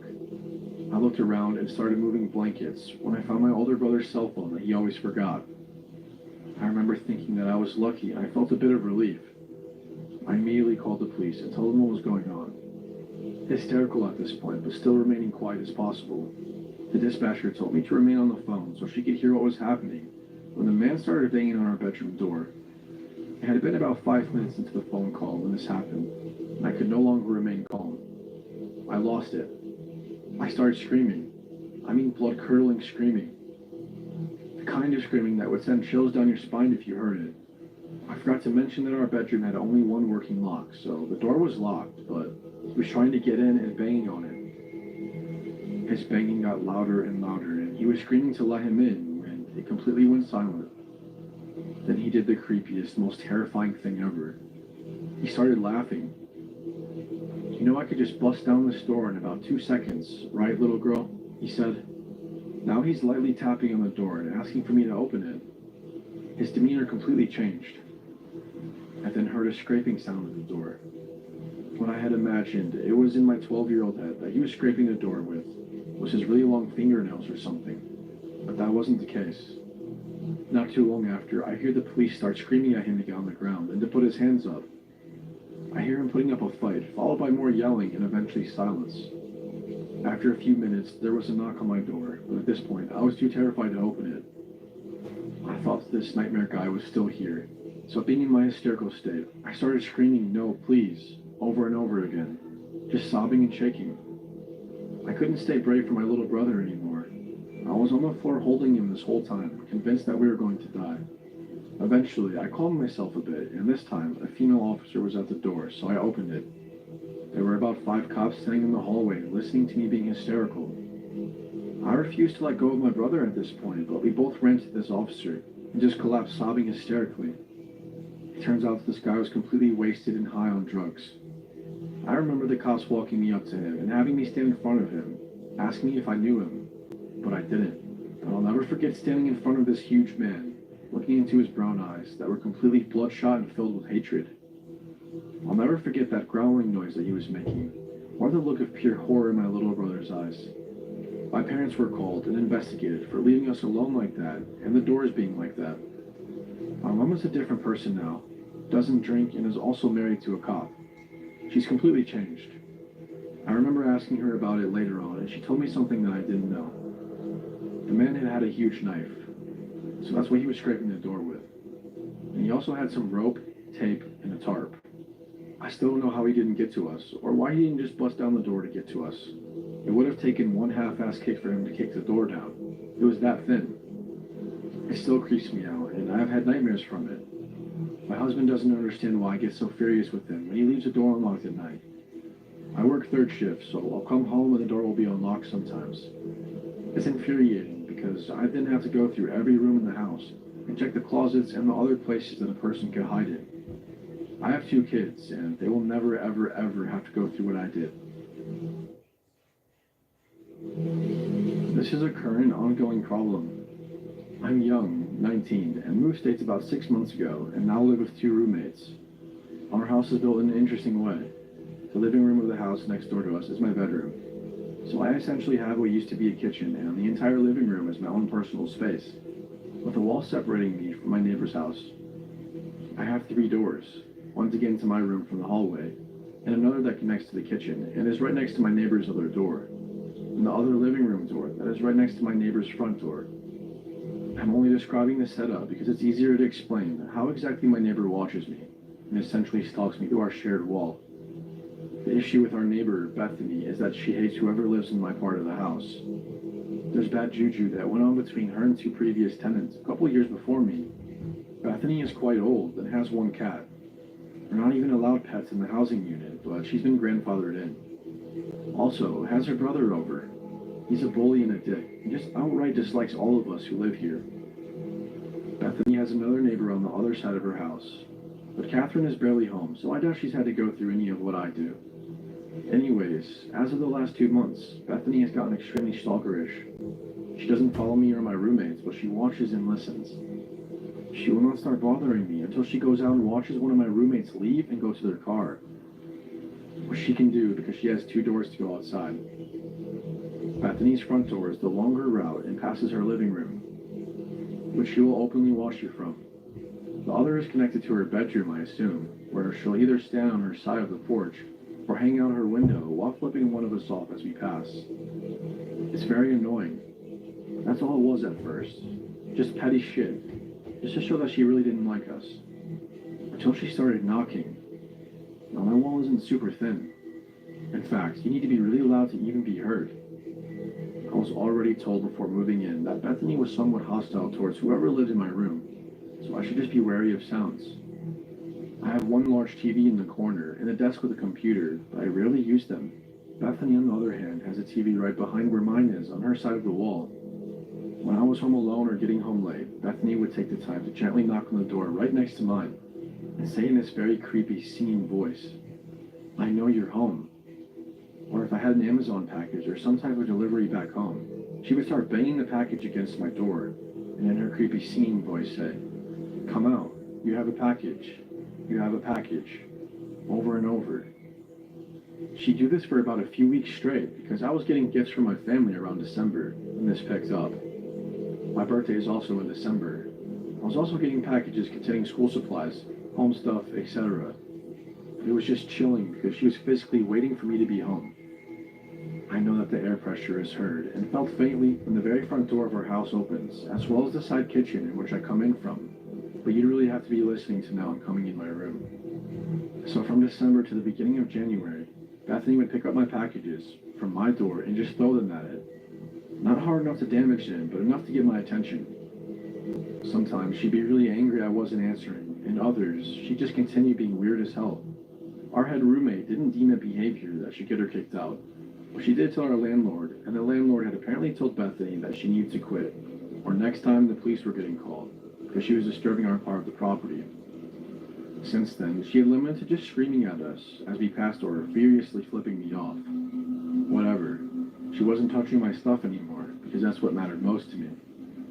However, as the last 2 weeks, she's gotten belligerent. At all hours of the day, beginning at around 4 to 5 a.m., she'll sing loudly towards my wall. Not just at any part, but directly in front of my bed. My bed faces the wall on the other side, and it's just creepy. She'll sing shit like, "I can hear you on the phone." At this point, it's not even insulting, it's just like, what the hell is her problem? She'll bang really hard when it gets too quiet on my end, and scream obscenities. She knows when I'm showering, as a few times she screamed loud enough for me to hear her through my bathroom wall. "You slut, turn the water off." A few times, she's gone on both of her porches and screamed at me through the door. The thing she says shows that she listens to what I'm doing. Like example, I'm FaceTiming my mom one time and she said, "Turn your phone off." I'm playing video games at volume 2 on my very quiet TV, and she'll scream, "I can hear those damn video games." Even worse, when I'm on the phone with my boyfriend, we FaceTime to fall asleep. I heard her say, not screaming, "He snores too loud." It's so disturbing. Lately the noises banging and then washing have increased by a shit ton. My head roommate is a kind and gentle soul, so she's hesitant to take action right away.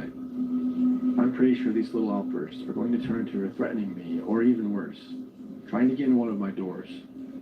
I don't believe she's been diagnosed with anything, which of course I've considered. I've met Bethany, but I really don't want to meet her at all on my own. I might punch her in the face or get into a fight, as I don't take well to being intimidated or listened to when I'm in my private zone. I'll try to keep you guys updated on her behavior. She's quite violent, as I've heard her screaming and throwing shit at her cat and brother who come by, and it's honestly just weird. Once more, Bethany, I don't want to see you alone in person, so we're gonna have an issue.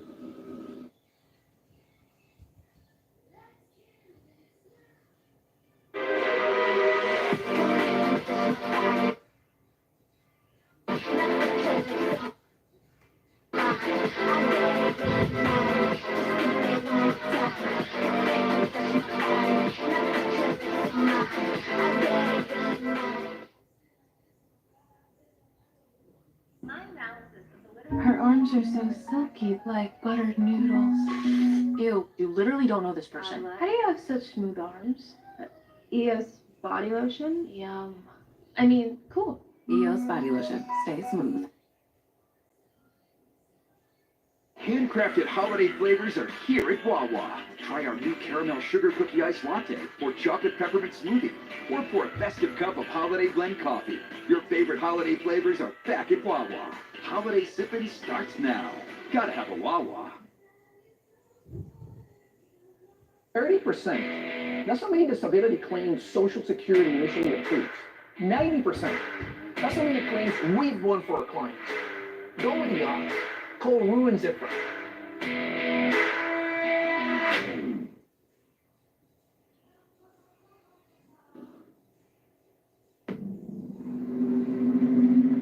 Fall had just started, and around here the weather becomes cool and breezy, and in my opinion, it's the best type of weather. It's definitely my favorite season, and last year it was no different.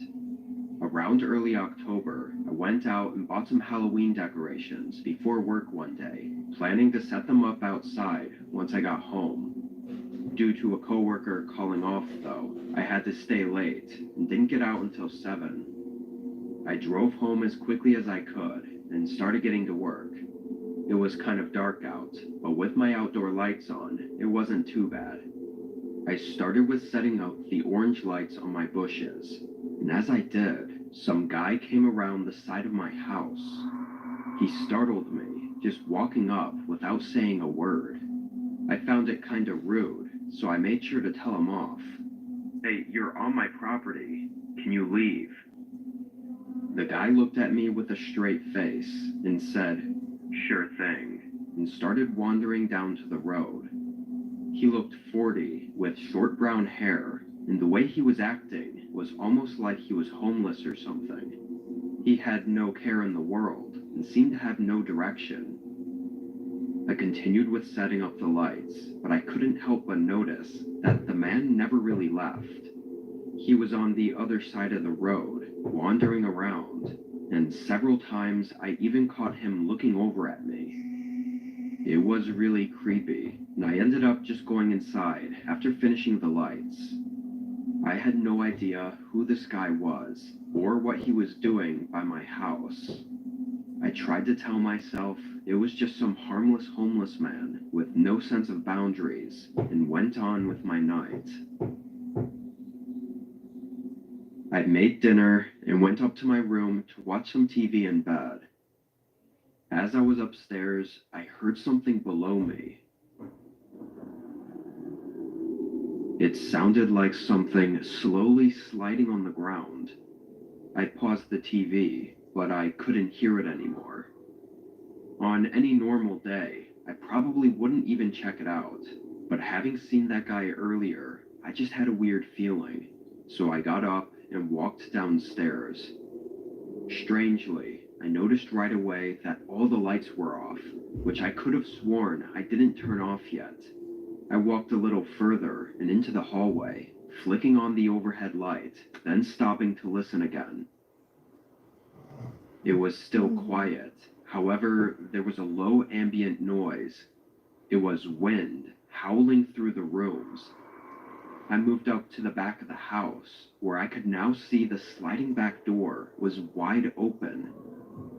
I felt my stomach tighten, knowing that's exactly what I heard from upstairs. Someone slowly opening the back door. At this point, I wasn't sure if I should just run out of the house or run back upstairs to get my phone. The answer is probably obvious now, but in the moment, it was hard to think straight. I wasn't even sure if someone had actually entered my home or not. I felt my adrenaline pumping as I called out, "Hello? Who's there?" I walked up to the door and looked outside quickly, not seeing anyone. I then turned back around, and somehow I managed to spot the faintest outline of a person standing in the other room, completely covered by darkness. I let out a literal gasp when I saw them, and by doing that, I think I unintentionally showed them that their cover was blown, because immediately after, he came running at me. I only saw him in the light for a fraction of a second before running out the door, but I was sure it was the same man I saw outside. As I ran through my backyard, I could hear his footsteps catching up behind me. I ran up to the closest house and started banging on the door, screaming for help. Luckily, they opened up somewhat quickly, and as I entered their home, the man stood in their front yard and just stared me down. We called the cops, but the guy had run off. It's pretty clear that while I was at work that day, the man had broken the lock on my door. Then, during the night, he tried to sneak inside my home. Had I not heard the door opening, or not noticed him hiding in the dark, who knows what he would have done that night.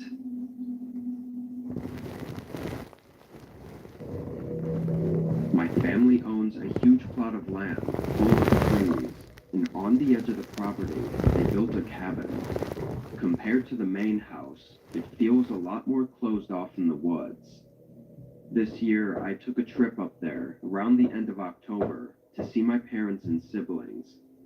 With the house being full, I volunteered to stay at the cabin for the few days I was there. This was the first day I arrived on the property. There wasn't a drivable road to get to the cabin, so I parked at the main house.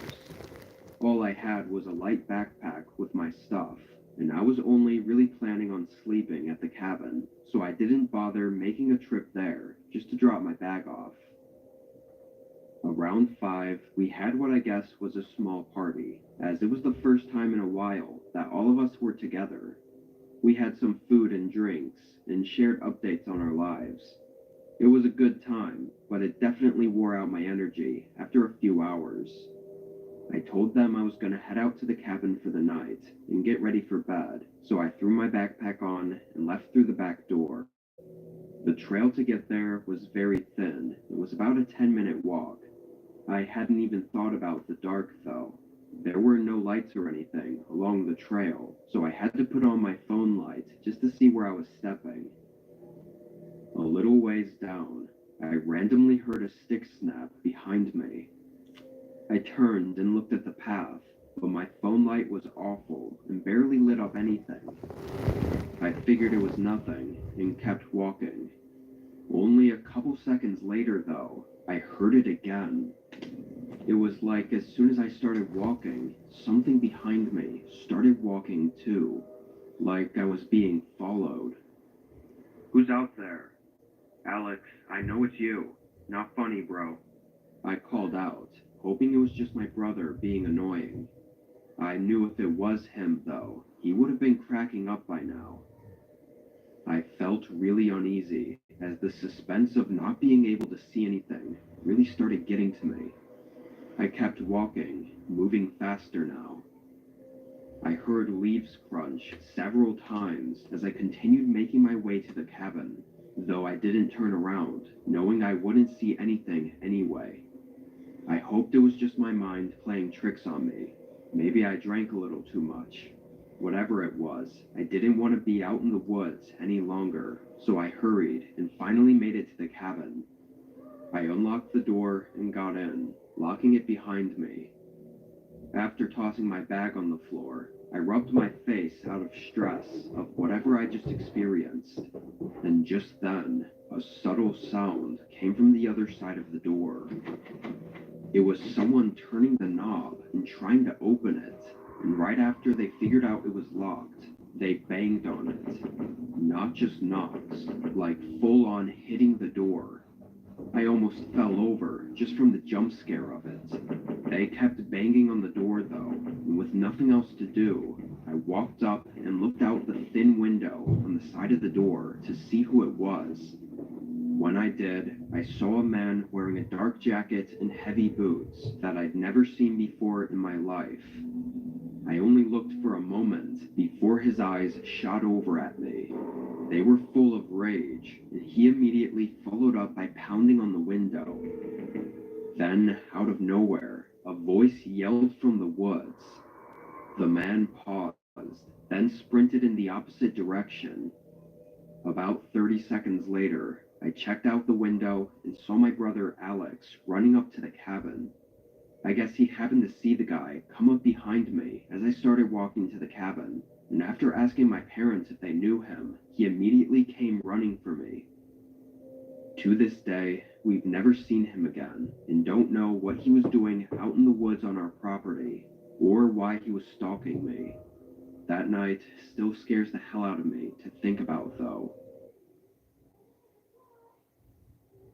Meet Stella, the powerful glucose biosensor that reveals how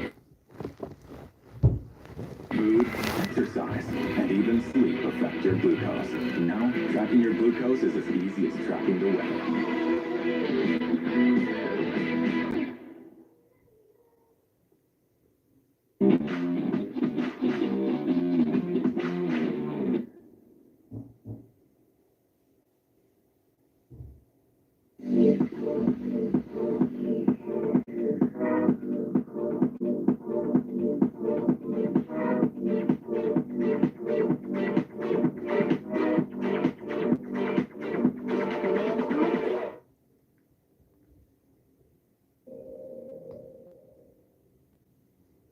It was finally fall, which for me meant camping season. The forests around here turn yellow and orange, and the air is crisp and clean, with a slight breeze. I really don't know why more people don't go outside around this time, but I'm not complaining about having the trails to myself. This year, I went on a familiar trail with a campsite that was always empty. It was right in the middle of the forest, and usually it wasn't all that special, but with the fall-colored trees, it was amazing. When I got there, I unpacked and went right away to gather some sticks for the campfire. It was around 4, so I had a good 3 hours before sunset. I was walking around the area, picking up the driest sticks I could find, and at one point I looked up and instantly froze. There was a man standing among the trees, maybe 30 feet from me. He was just watching me and had a creepy, dead stare. The man was fairly tall, with a flannel coat and jeans. I waved, but he just backed up and walked away. He seemed to just go off further into the forest, in a direction I'd never gone, but assumed was just more trees. I don't know what else he could have been doing out here, other than camping, so seeing him just walking around was kind of unsettling. I made sure to keep watch around the campsite for the next little while. With all the leaves blowing around, it was impossible to hear anything, so it didn't make for the most comfortable rest of the evening. Inevitably, though, the sun went down. I got the fire going, and what I was hoping to be a peaceful night became unsettling and creepy as the forest grew darker. At least I had the fire lighting up the area around me, and although I knew it was most likely that the man I saw wasn't up to anything, I still had a bad feeling about it. I couldn't help but constantly look in all directions, and sometimes feel like I could see a shadow of a person standing just outside of my camp, but it was almost pitch black, so I couldn't tell for sure. After an hour, the night got colder than I expected, so I moved inside my tent and bundled up in my sleeping bag. The campfire slowly fizzled out over the next 30 minutes, and I was able to calm down enough to fall asleep. I don't think I was asleep for long, though. I woke up very quickly, like my eyes just snapped open.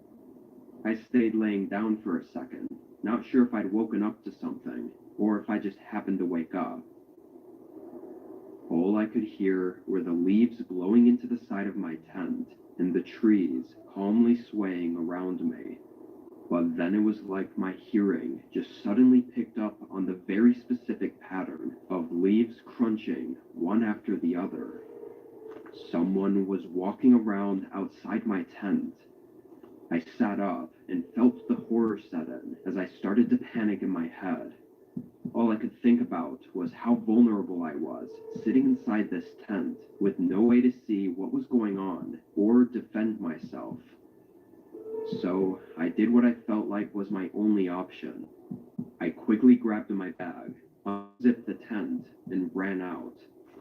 When I did, I came face to face with a man. He was standing not even 5 feet from the opening of the tent, and I knew he was the same person from earlier by seeing his dead, empty stare. The most unsettling thing about it, though, is the guy didn't even flinch. He just stood there and stared at me before I turned and booked it into the woods. I didn't know where the hell I was going, but I knew I had to get out of there. Again, it was pitch black, and the wind, along with the crunching leaves under my feet, made it nearly impossible to hear, so I honestly can't say if he chased me or not. Something was definitely on my side that night, though, because I happened to stumble across a part of the trail that I recognized, even in the dark. From there, I followed it back to the road. I never went back for my tent, as I was absolutely terrified of that part of the forest now. Maybe I'm overreacting, but I really think that that man was going to take my life that night. It's just a gut feeling, I guess. Either way, I'll never be camping out in those woods again.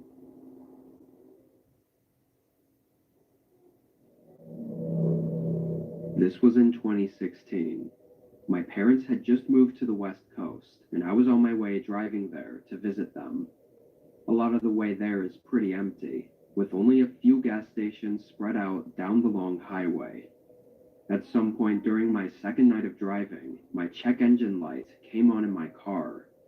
I wasn't exactly surprised, because my car was old and not very reliable, but I wasn't really a car person either, and I had no clue what could be going on with it. I looked up where the next gas station was. It was another 30 miles away, but I really had no choice but to make it there. However, my car decided to make the choice for me instead, though, as the engine suddenly cut out, leaving me coasting along the side of the road until I eventually stopped. I tried everything I could to get it working again. I even got out and looked under the hood for any possible causes of the problem, but I saw nothing. Honestly, I thought this was just the final leg of my car. In the meantime, all I could do was find a way to get help. I pulled my phone out, and I immediately felt my stomach drop as I had no service. I tried a few calls anyway, but obviously none of them went through. After 30 minutes of trying to find a solution, I realized I really only had one option, which was to hitchhike a ride. I'd never done it before, and I was kind of nervous, not really knowing what to expect. I always found it as a strange thing that I never thought I'd ever do. I stood out there on the side of the road and just waited. Every 15 or so minutes, a single car would pass by, but none of them stopped for me. This went on for hours. It was probably 2 or 3 a.m. before I saw the headlights of another car coming down the road. I stuck my thumb out, assuming it would pass by like all the rest, but to my surprise, they started pulling over. It was a black pickup truck, and I couldn't really see the driver until I walked around to the side of their car. He was a very skinny man with a long, thin face, and matched with his long black hair, it was a little unsettling. "Need a lift?" he said happily, with a big grin. Something really put me off about this guy, but honestly, I was tired, and this might be my only opportunity to get a ride, so I didn't pass it up. I hopped in the back seat. I felt like it would have been awkward if we didn't have some small talk, so I asked him what he was up to tonight. "Just cruising on the highway," he responded, like it was a hobby of his or something, which was kind of strange since we were in the middle of nowhere.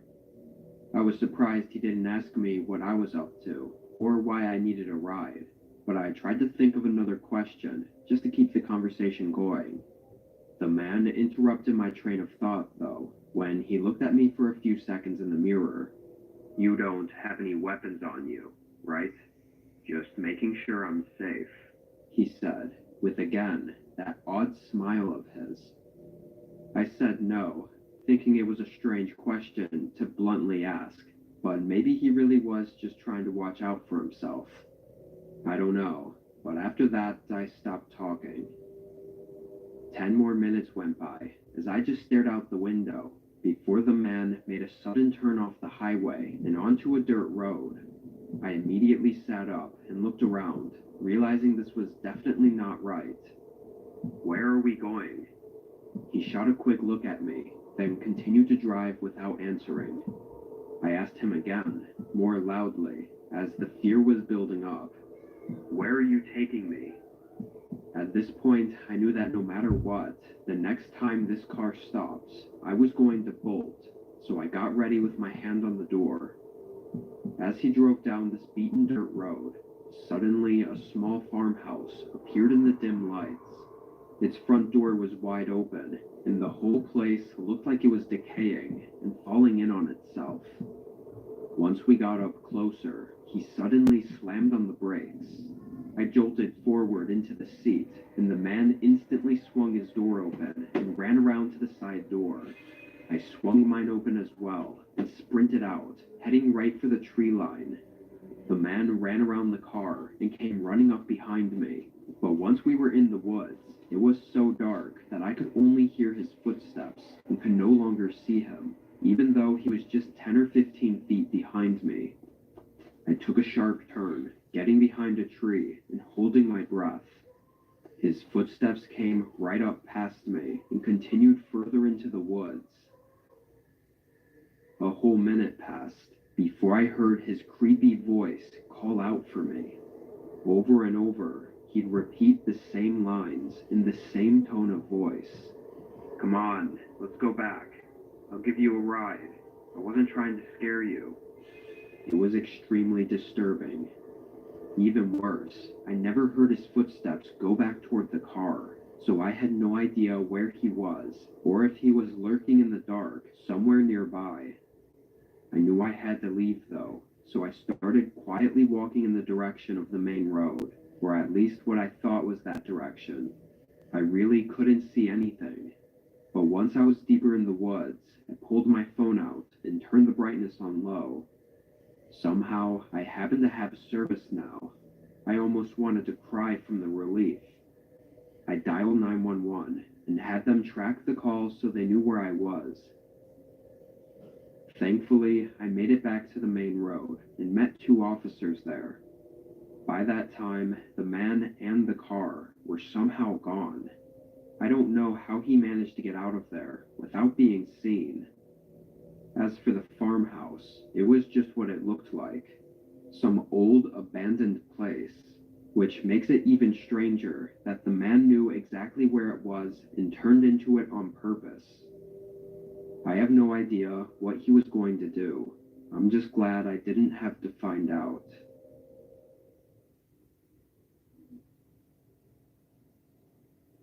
Go! Let's go! Here in this arena, we'll be answering the question, who would win the war between human and hamster? This is head-to-head, nose-to-nose. You know the first answer. Streaming exclusively on Max.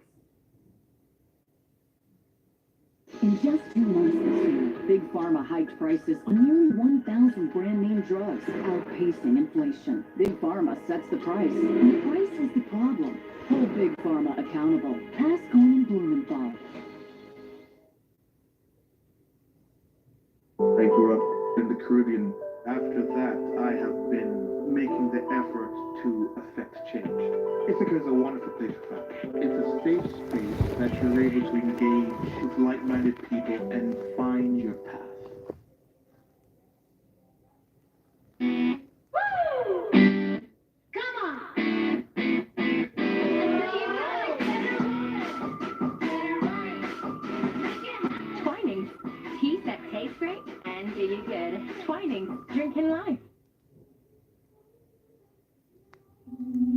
was working a quick DoorDash shift on a Monday night. I got out of my day job at 7 and decided to make a few deliveries. It was a pretty regular, quiet night, with nothing much to note. I delivered about 7 or 8 orders before I took my last one for the night. I drove it down to the house and dropped it off, then started heading back into town, where my apartment was. It was around 10 o'clock now, and after that delivery, I was about 20 minutes out in the farmland that surrounds our town. A couple minutes into my drive back, I saw a figure standing in the middle of the road. I slowed down, and the man moved over a little bit, but not enough to be out of my way. Once I got closer, he looked right at me and stuck his thumb out. In my headlights, I could tell he was an older guy, like early 50s, and he had a large backpack over his shoulders. Since I was already slowing down, I figured I'd be helpful and ask if he needed a ride into the city, since I was heading that way anyways. He leaned on the windowsill and thanked me for stopping. His eyes looked heavy and exhausted, like he hadn't slept in days, but he seemed nice enough, so I agreed to give him a ride. What I wasn't expecting, though, was for him to immediately open the passenger door and sit in the seat right next to me. It didn't really matter, I guess, but I felt like it was usually common courtesy to get in the back seat. As he got situated, I looked past him at where he came from. It was a field of tall grass, just a huge farm or something. "You from around here? What brings you out to the farmland?" He looked over at me. "Just making my way across the country to visit my family. Don't have a car, so I've been hitching rides." I thought that was pretty interesting, so I asked more about where he was from, but he gave me very vague and uninterested answers. A couple times, I caught him looking into my back seat.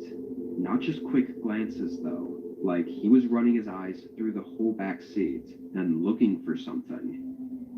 Something about this guy started to make me feel off. He wasn't talking much and was just acting really unusual. "Is everything okay?" I asked. I still had my eyes on the road, but he didn't say anything, so then I looked over at him. My eyes were drawn to his disturbing stare before I noticed the knife he had clenched in his right hand. "Stop the car." I didn't say a word and parked right in the middle of the road. I was terrified and just thought if I let him take whatever he wanted, then I'd get out unharmed. So that's exactly what I was going to do. As soon as the car was in park, I turned to open my door, but he quickly stopped me. "Get in the back," he demanded, still clenching the knife. I froze up for a moment, realizing we were in the middle of empty fields, and that if I get in the back, I'll probably never have another chance to escape. He told me again, and that's also when I noticed his large backpack was slightly open by his feet, revealing a thick bundle of rope. I had no choice but to try my luck escaping now, before it was too late. I opened the door and jumped out of the car in one swift motion. The man tried jumping across the front seat to grab me, but I sprinted to the other side of the road and into the tall grass.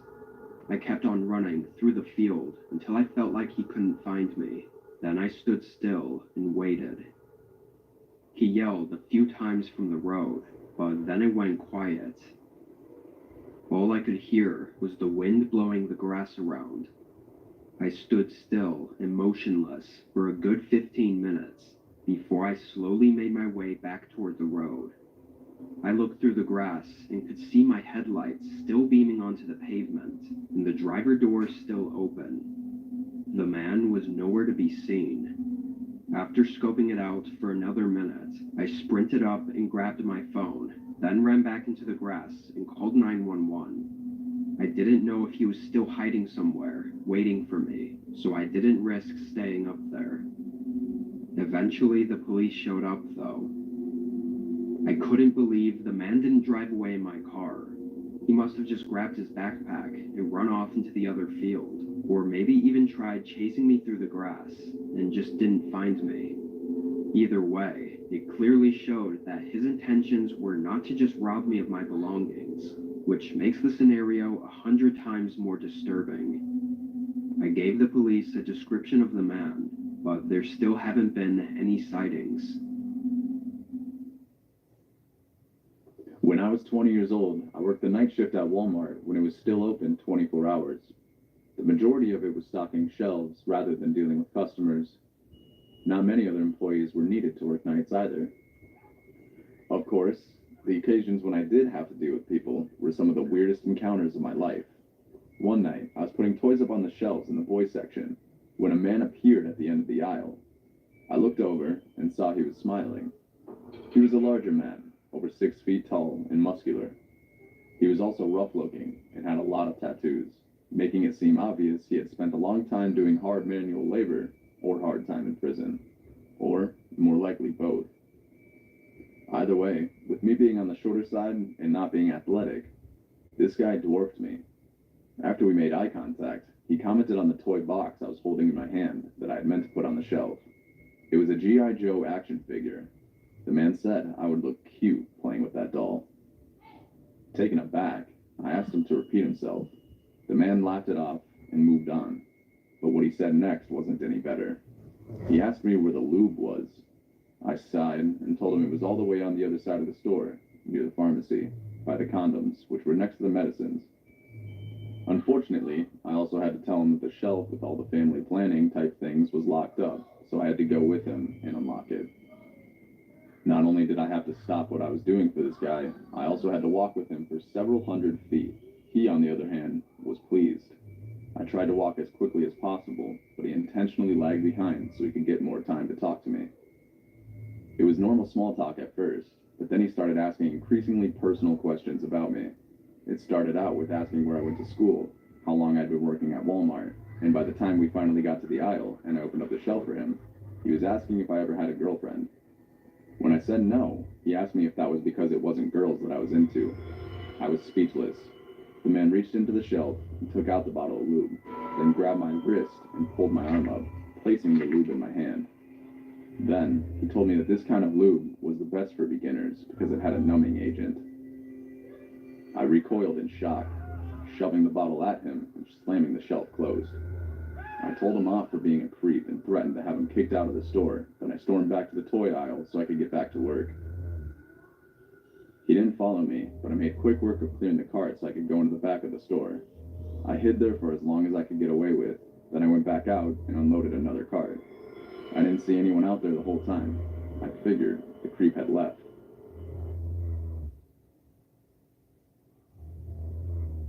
This holiday season, add a little McCormick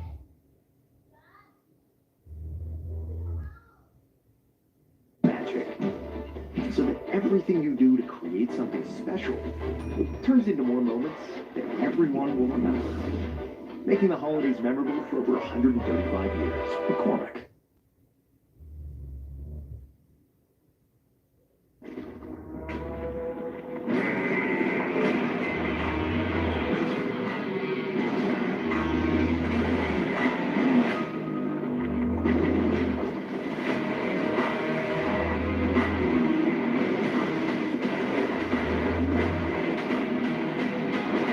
Built without limits.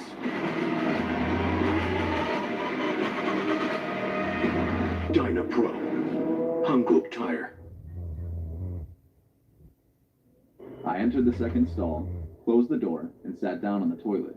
Immediately, I realized I'd made a horrible mistake, as I saw a pair of feet lowering to the floor of the stall next to me. They clearly belonged to the man from before.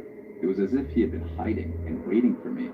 In a panic, I rushed to stand up and put on my pants, but before I knew it, the man had come out of the stall and walked around to block my escape. I could see his feet just below the door and just barely the top of his head above it. He told me from the other side to hold out my hands because this was my last chance to apply the lube, as he wasn't going to bother with it. Then his hand emerged at the top of the door and held the bottle of lube over it. The bottle was open. He squeezed it, sending a long, slimy strand of fluid spilling to the floor. It made a wet, slapping sound on the tile as it formed a puddle. He said he was giving me a moment to rub it all the way in. I was in shock. I didn't know what to do. I was trapped. Suddenly, the door swung open with a bang. The lock didn't stand a chance of stopping him. He stood in the doorway, grinning. He saw that I had my pants on and told me I made the wrong choice. Then he lunged forward at me.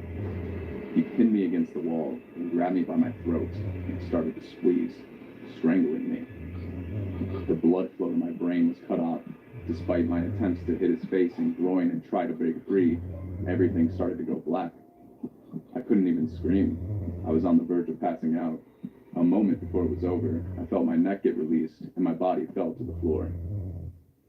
I don't know how long it took for me to fully wake back up, but when I did, I saw the man fighting with one of my coworkers. They had their belt wrapped around his neck, and they were strangling him from behind. But they were being slammed against the wall, so I ran up, jammed my thumbs into his eyes, and kicked him in the groin. He shouted in pain, but then he kicked me back to the floor and threw my coworker over his shoulder.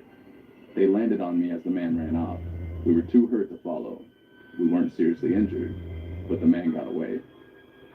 And police never caught up to him. I owe my old coworker everything for saving me from what was about to happen. If he had held off for 20 more minutes, he would have walked into a much more gruesome scene. I grew up in a small town in the middle of nowhere that was like a tiny tumor on the artery that was Interstate 40. Naturally, this meant there weren't many jobs to choose from. By the time I was 18, I knew I wanted to move away, but I had no money, so I got the only job I could, the graveyard shift at the gas station. It was miserable hours and terrible pay, and there was pretty much nothing to do except keep the store open for late-night travelers. I worked there for about 6 months from 10 p.m. to 7 a.m., Monday through Saturday. It was monotonous and mind-numbing, and it was all I did. I was always too tired during the day and had become an antisocial hermit. I saved up money, little by little. I spent every hour there daydreaming about finally packing all my stuff into my truck and driving until I saw the ocean for the first time in my life. That dream kept me there. But I was waiting for something to happen that would make me leave before my goal of saving $10,000. One night, I got my wish in the worst of ways. The first half of the evening had gone normally. Then it hit 3 a.m., the deadest hour of the night. That was always when I took my 30-minute break. People rarely came in while I was off the clock, but I still helped them. That night, I was doing my usual break routine of lying on the floor on a blanket when I heard a vehicle roll into the station and shut off the engine. I stayed put since I didn't expect them to come inside. Several minutes passed, and I didn't hear anything. I figured after a while, they would have finished pumping their gas and left, which meant I would have heard them start their engine. Finally, I got up to see what was happening. What I saw sent a chill down my spine. There was a man parked at the pump, standing next to an old white windowless van. He was staring across the pavement into the store. When I came into view, he turned his head and looked directly at me. We stared at each other for an uncomfortable amount of time before he finally walked very slowly into the store. He entered and stopped on the doormat, staring at me for another awkward few seconds. I asked him if he needed help with anything. Then he walked up to the counter and put down a $50 bill. I asked what he wanted, and in a very deep, raspy voice, he slowly asked for a single cigarillo, a lighter, all these $1 bottles of Fireball, and the rest on gas. I asked how many bottles he wanted, and he grabbed 2 handfuls from the display by the register and dropped them on the counter. In total, it was 12 bottles. After all that, there was still about $30 for gas. I started to put the little bottles in a bag, but the man quickly grunted to say no. He picked up one of the bottles and handed it to me. I declined to take it at first, but he aggressively shoved it at me, so I decided to go along with him. He opened one for himself, and we both chugged them down at the same time. Immediately after, he opened another and poured the whole thing in his mouth, dropping the empty bottle onto the floor. Then he opened another and drank it too. I told him to stop dropping them, but he ignored me. I didn't get paid enough to fight him, so I let him do his thing. He downed every single last one. Finally, he took his cigarillo, unwrapped it, and stuck it into his mouth. He put his lighter in his pocket and left with a quiet, "Thank you." I was amused, but also freaked out. Nobody should drive after drinking that much, I thought. And was he also about to smoke the cigar while pumping his gas? That's what it looked like. So about a minute after he walked out the door, I peeked outside to see what he was doing. To my horror, I saw the worst possible outcome. The man was standing at the back door of his van, cigar in his mouth, holding the nozzle to his side, pouring gasoline all over the ground. I gasped in shock, paralyzed for a moment as he stared at me with an empty expression. I snapped into action and ran out of the store to push the emergency stop button on the outside wall, but when I got to it, I realized something heartbreaking. The protective covering over the button had been padlocked shut while I was on the floor ignoring him. I turned back to the man spewing gasoline all over the station. He was looking at me still. His clothes were drenched in fuel. The smell of gasoline was overpowering. I screamed at him, begging him to stop. Instead, he reached into his pocket and pulled out the lighter, put it up to the cigar, and then sparked the flint. The vapors ignited into a massive fireball, instantly engulfing him and the van in flames. The heat and pressure blew me back and singed my face. When the initial blast dissipated, the entire station was still in flames. The nozzle was spewing what looked like lava all over the ground. I saw the man still standing, burning silently before falling to the ground, almost looking calm. I finally came to my senses and ran, dialing 911. By the time firefighters arrived, the entire pumping area of the gas station was a charred heap, and the flames were spreading to the store. They managed to save it from being totally destroyed, and luckily, my truck was parked in the back and came out unscathed. Human remains were found in the van, evidently in a tied-up position, charred beyond recognition. Weeks later, my dad called and told me dental records revealed it was his wife. Nobody knows for sure what happened between them that caused the incident, but I didn't stick around to find out. I skipped town a few days later, and I've never been back. I don't think I ever can. That town is now the location of my worst memory. The night I watched a man burn himself alive. I used to be a police officer for 22 years.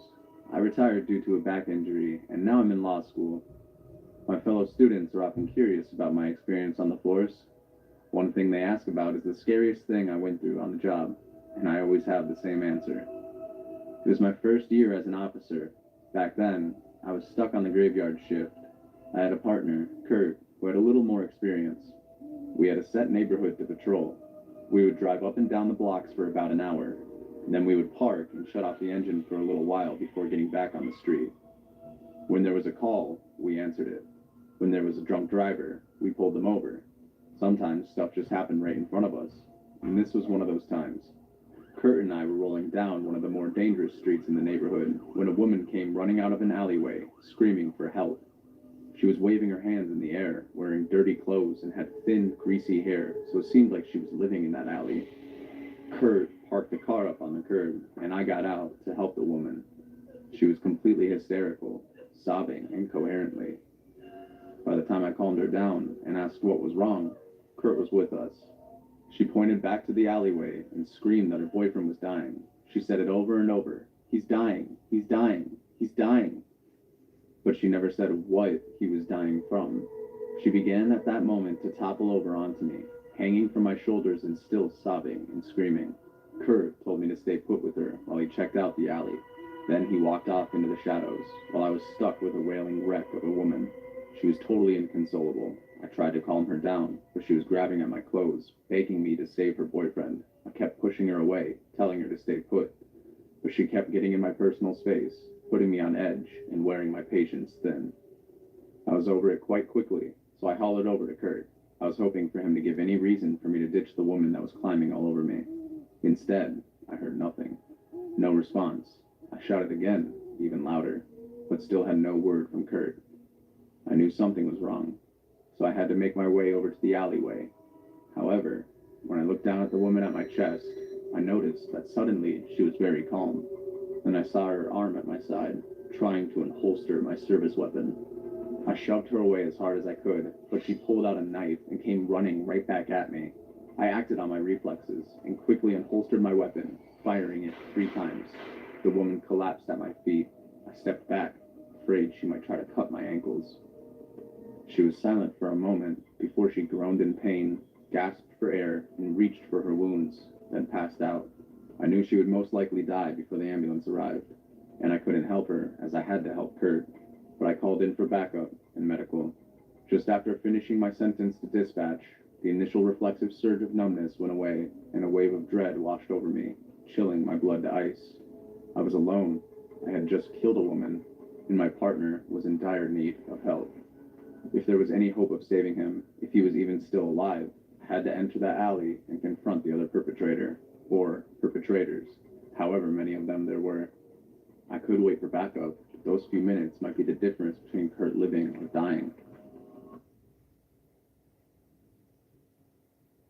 Eyewear is the ultimate accessory of the season. Shop my styles at iBuyDirect.com. The wait is over. Wawa's Hot Turkey is back, including the Wawa Gobbler's comforting flavors of hot turkey, stuffing, mashed potatoes, and cranberry sauce. Cozy up to hot turkey before it's gone. Gotta have a Wawa. The weight and reality of the duty I swore myself to suddenly became crystal clear. I steeled myself and approached the entrance of the alleyway with my service weapon still drawn. It was a dead end. Light from the street illuminated the first 15 feet and cast my shadow into it, but after that, it was pitch black. I took out my flashlight with my left hand and positioned it right under my wrist. I could see to the end of the alley, but there was nobody in sight. There was a dumpster and a stack of cardboard boxes on one side, and a small shelter with a tarp on the other. I shouted into the alley, demanding whoever was in there come out with their hands up. Then a shot rang out. I heard it with eyes. I immediately took cover around the corner. My heart was pounding, and it felt like I couldn't breathe fast enough. I called for more much-needed backup, and as I was speaking, a figure sprinted out of the alleyway. For a moment, I didn't comprehend what I had just seen. Then I realized it was a man running away at top speed. I quickly dropped my radio and flashlight and aimed at him, but by then, he was already over 50 feet away and getting further every second. If I missed, the stray could go straight through someone's window, so I made the decision not to fire. Instead, I rushed into the alley to find Kurt. He was bleeding on the ground under the tarp, and his head was bleeding. He was alive and just beginning to regain consciousness. While helping him, I saw that his service weapon was missing. I realized it had been stolen and used against me. Kurt survived, but unfortunately, the woman I shot died, and the other perpetrator was never identified or caught. However, it's likely he was arrested for some other crime later. To this day, I count that night as the most terrifying and inexplicable experience I went through on the force. You would never think that two people would coordinate an ambush on a pair of police officers to attempt to steal their weapons, probably just to stick up a gas station, but with enough desperation and drug-addled thinking, people are capable of anything.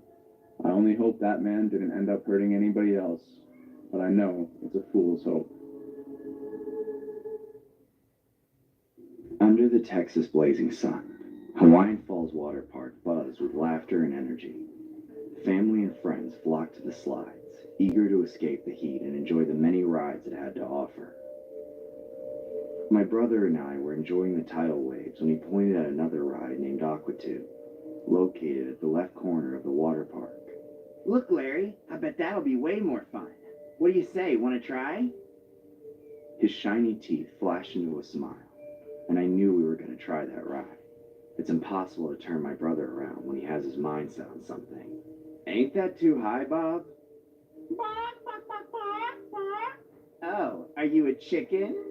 Nice, Bob. Really nice. You're so mature. Oh, come on, you'll be just fine. It ain't that big. That's probably what your ex said before leaving you. Shut up. Let's go. The air was filled with the stink of sweat and chlorine as we ascended the steps to the Aquatube. It was advertised proudly as the tallest in a 100-mile radius, and I believed it. I never dealt well with heights, and looking down over the edge of the railing made me feel a bit queasy. I wasn't sure how I was going to endure actually sliding down the attraction itself. Hey, Larry, look. Even those chicks are braver than you. Stop freaking yourself out, man. Just enjoy. As we walked up those never-ending stairs, my brother got busy flirting with the group of girls ahead of us. After what felt like hours of climbing, we reached the top. The round entrance of the slide yawned before us. It reminded me of the mouth of the shark from Jaws. Water rushed down the tube, creating a constant gentle roar that made it a little difficult to hear. and it was pitch dark inside the tube. One by one, the park patrons in front of us were guided by the bored-looking attendant into the slide, after which he'd start a stopwatch and look at it for about 30 seconds. I figured that was how he made sure that nobody bumped into each other on the way down. Eventually, our turn came with Bob going first. I was shaking, extremely nervous, and my brother could tell. He put a hand on my right shoulder and told me, "It's gonna be all right, Larry. I'll see you down at the bottom." His teeth sparkled once again from the basking sunlight as he smiled at me. He very confidently glided down the slide. I stood there, staring at the dark tube, ready to gulp me like a prey. Move, will ya? We don't have all day. Yes. Excuse me. Has there been any accident in the slide so far? Boy, don't waste my time. If you're so damn scared, then go to the kids' pool. Came here to the water park for silly chit-chat. The attendant was growing impatient with me, and it was a do-or-die situation for me. I sat down while a stream of water flowed under me. Remember to stay still and keep your legs crossed. Enjoy. The grumpy middle-aged attendant pushed my shoulders down, and I started to slide down the dark tube. Now, those who have been inside the aqua tube know how the ambience shifts in seconds once you go down. It's like all of a sudden, all the sounds of life die down, and all you're left with is the echoing splashing of water and trapped wind traveling through the hollow. My heart never pumped so fast. Ah! Bobby, I'm gonna kill you for this! Why did I even agree to this? Damn it! I slid like a leaf on a river, not knowing when I would meet the end. All I wanted was to see the sky. 30 seconds into the slide, something happened. So far, I kept my eyes closed out of fear. But then, I didn't feel myself moving anymore. Also, the stream of water that was supposed to help guide me down had stopped running. When I opened my eyes, I found myself in complete darkness. Bob? What's happening? I trembled my body, thinking it might help to start the gliding again. But the surface of the tube was as dry as a desert. Hello? Can anyone hear me? I realized I was stuck. Hello? I'm stuck down here. Someone? Anyone? Oh no. Why is this happening to me? Sweat started drenching me. My heart raced in my throat. Breathing became difficult. Oxygen felt scarce. The air grew hotter, and I had no clue if anyone knew I was trapped there. Bobby, please! Help me! I don't want to die in here! I felt the walls begin to close in around me, pushing, nudging at my limbs. It felt like I couldn't breathe anymore.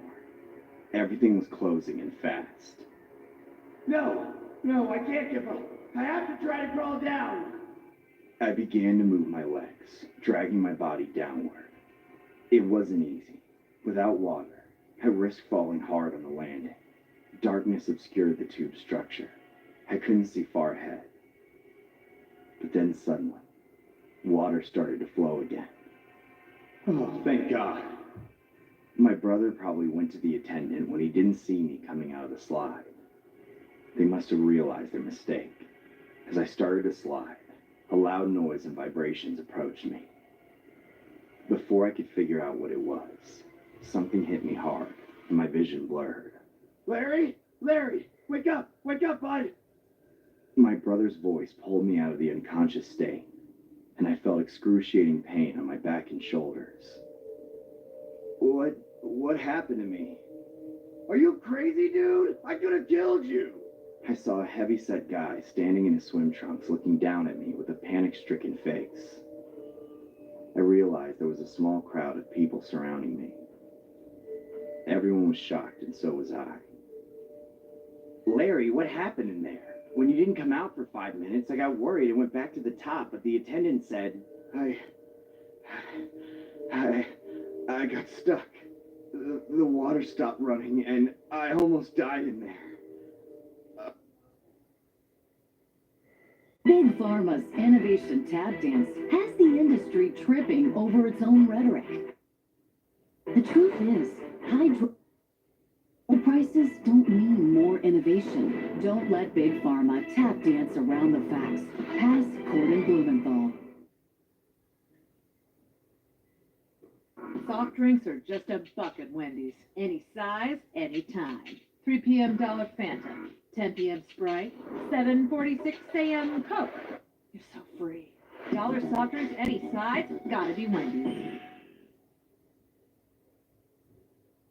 Tried everything for my stubborn dandruff, and then I found Nizoral. Nizoral works differently to get to the root cause of dandruff. In fact, its active ingredient is 10 times more effective at fighting fungus, the primary cause of dandruff. Say goodbye to stubborn dandruff with Nizoral. Oh God, I think I'm gonna be sick.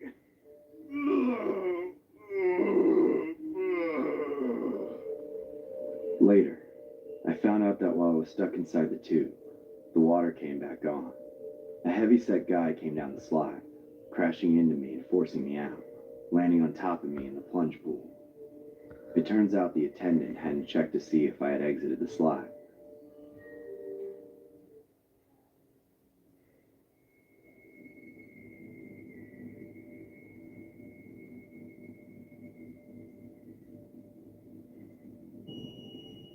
When I was 14, I went on vacation with my parents and my uncle's family. My cousin Miles, who was 2 years younger than me, was my best friend. One weekend, our dads took us to a nearby water park while they enjoyed food and drinks at the cafe. Miles and I headed straight for the rides. We spent the day trying different slides and waiting in line for various attractions. Since I was older, my dad trusted me to look after both of us. We had done this before, so we didn't expect any trouble. Dude, let's try the splash pool. Sure, but if you pee in it, the water turns blue. I hope you know that. Shut up. I never pee in public pools. Oh? Then why do you smell so bad all the time? We were chatting and joking around, and I was teasing Miles like an older brother would. Suddenly, two men who seemed to be in their 50s started laughing at something we said. We hadn't noticed them watching us before. We smiled at them briefly, then went back to our conversation. So, as I was saying, Mr. Smelly Cat, I will punch you if you call me that one more time. We were alone when we heard those men make some uncomfortable remarks. Oh, those bikinis are nice. Hey, girls, want to come with us? Out of the corner of my eye, I saw one of the men grinning creepily at the other, as if they just cracked a big joke when two girls walked by, clearly creeping them out. One of the men even rubbed his hand on his chest in a creepy way. Someone should report them to security. Someone definitely will. Jerks. Miles cursed them a little too loudly, and I saw one of the men watching us as we walked away. I immediately noticed a lot of red flags, and knew it would only get worse if we gave them any more attention. For the next 15 minutes, we had fun jumping and splashing at each other in the pool. Our dads came over once and called us for ice cream. We said we'd be right there. But then Miles told me he needed to pee. He was scared the water would turn blue if he did it in the pool, so we got out and headed to the washroom. There were 4 washrooms located around the water park. The closest to us was behind the trash can section. Also was the emptiest one, so we rushed to it so we could both be done with our business in no time. Inside the washroom, there were 4 stalls. Miles and I took the first 2 since I also needed to go. As I finished and flushed, I heard footsteps entering the washroom. Then, I heard 2 voices. Why don't you guard the door? But what if they tackle you? You think those skinny brats will outrun me? Fine. I'm gonna watch out and stop people from entering. But how will you do that? I'll tell them maintenance work is taking place. Good idea. One pair of footsteps left the bathroom, and another pair started coming close towards our door. Bro, did you... Keep quiet. The footsteps stopped right outside my door. I saw a man's shadow under the stall. Carefully, I crouched down to check if he was alone. I peeked out and saw 2 ugly, hairy feet with dirty nails right outside my stall. I was paralyzed with fear. It was clear that they were up to no good. Quickly, I silently texted my dad, wanting these creeps to get caught red-handed. But then the banging started. Come out! Come out! I have treats for you boys. Leave us alone! Miles, calm down. Don't respond to him. Calm down? How can you expect me to stay calm when there's some creep outside our door? Screw that! Oh, God. Help! Help! Someone please help us! This freak is trying to kill us! What did you call me? I swear, once I get my hands on you, I'll skin you alive, you little piece of... You can't even touch us. The doors are strong enough to hold us until help comes. Really? Why don't I test it then? Saying this, the man backed away. I could hear his footsteps going toward the sink. The sound of rampaging through the whole washroom echoed in our ears. I guess he was trying to find something to use to break our doors. But when he finally couldn't, he started throwing himself at my door. With his gigantic weight, the silicone door shuddered.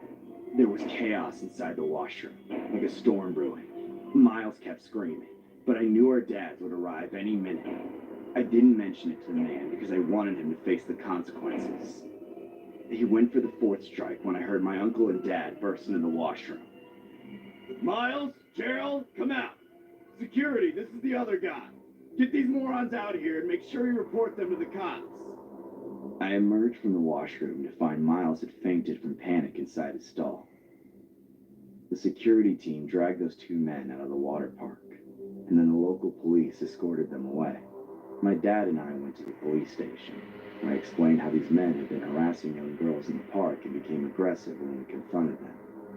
They were arrested on charges of harassment, vandalism, and attempted murder. One of them even had a pocket knife. Who knows what could have happened to me and my cousin if they had caught us. My first job was at a busy locally owned pizza place. My family was there on occasions throughout my whole life. It was the only pizza place in town that wasn't just a big chain, so it was very popular. I started as a server. However, just after I finished my training, the delivery guy quit without notice.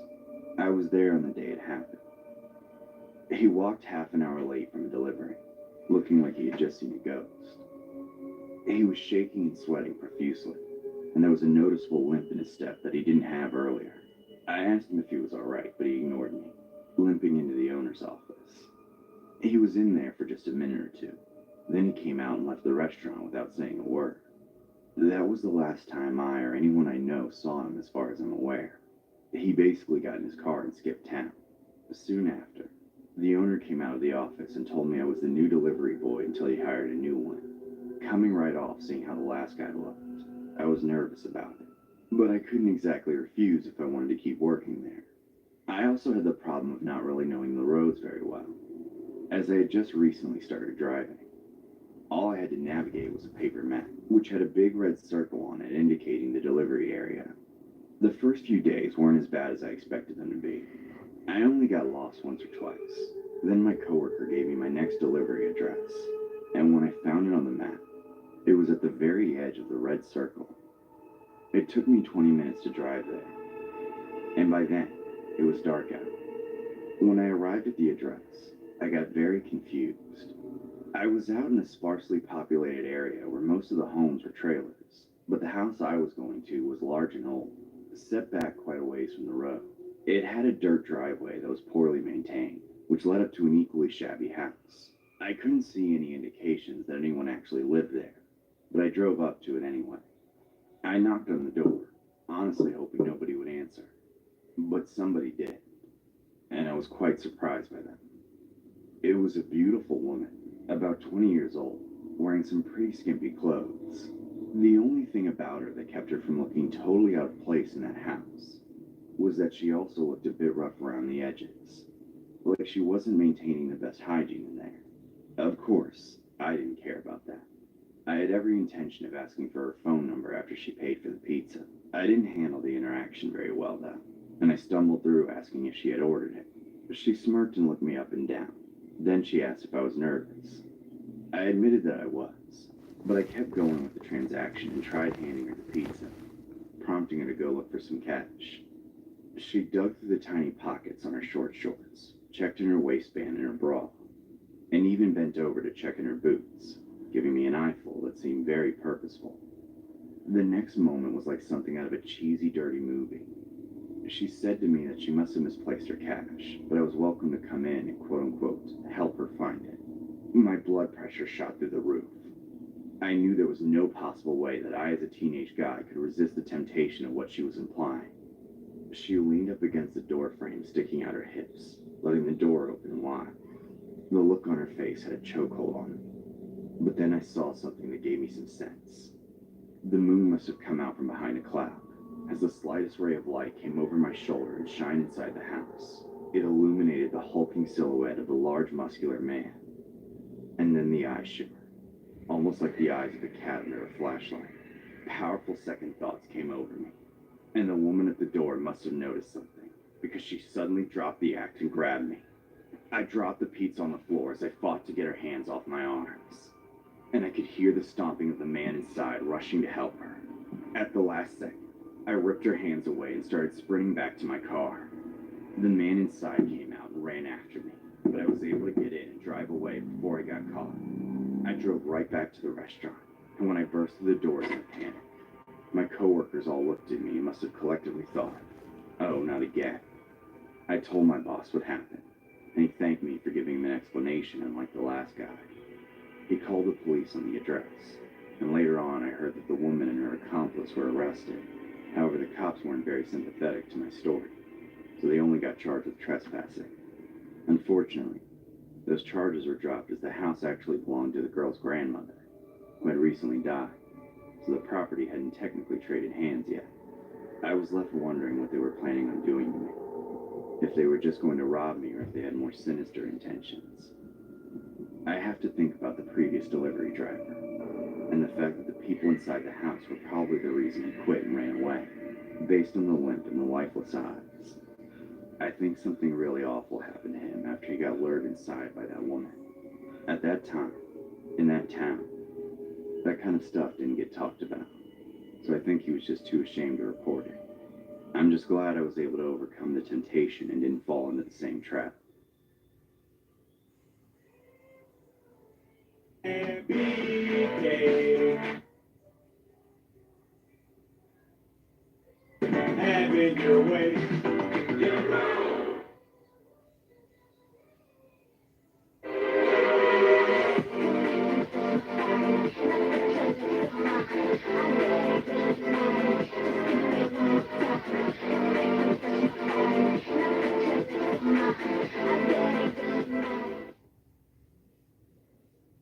Aspen Dental offers 20% off treatment plans for everyone. Book today.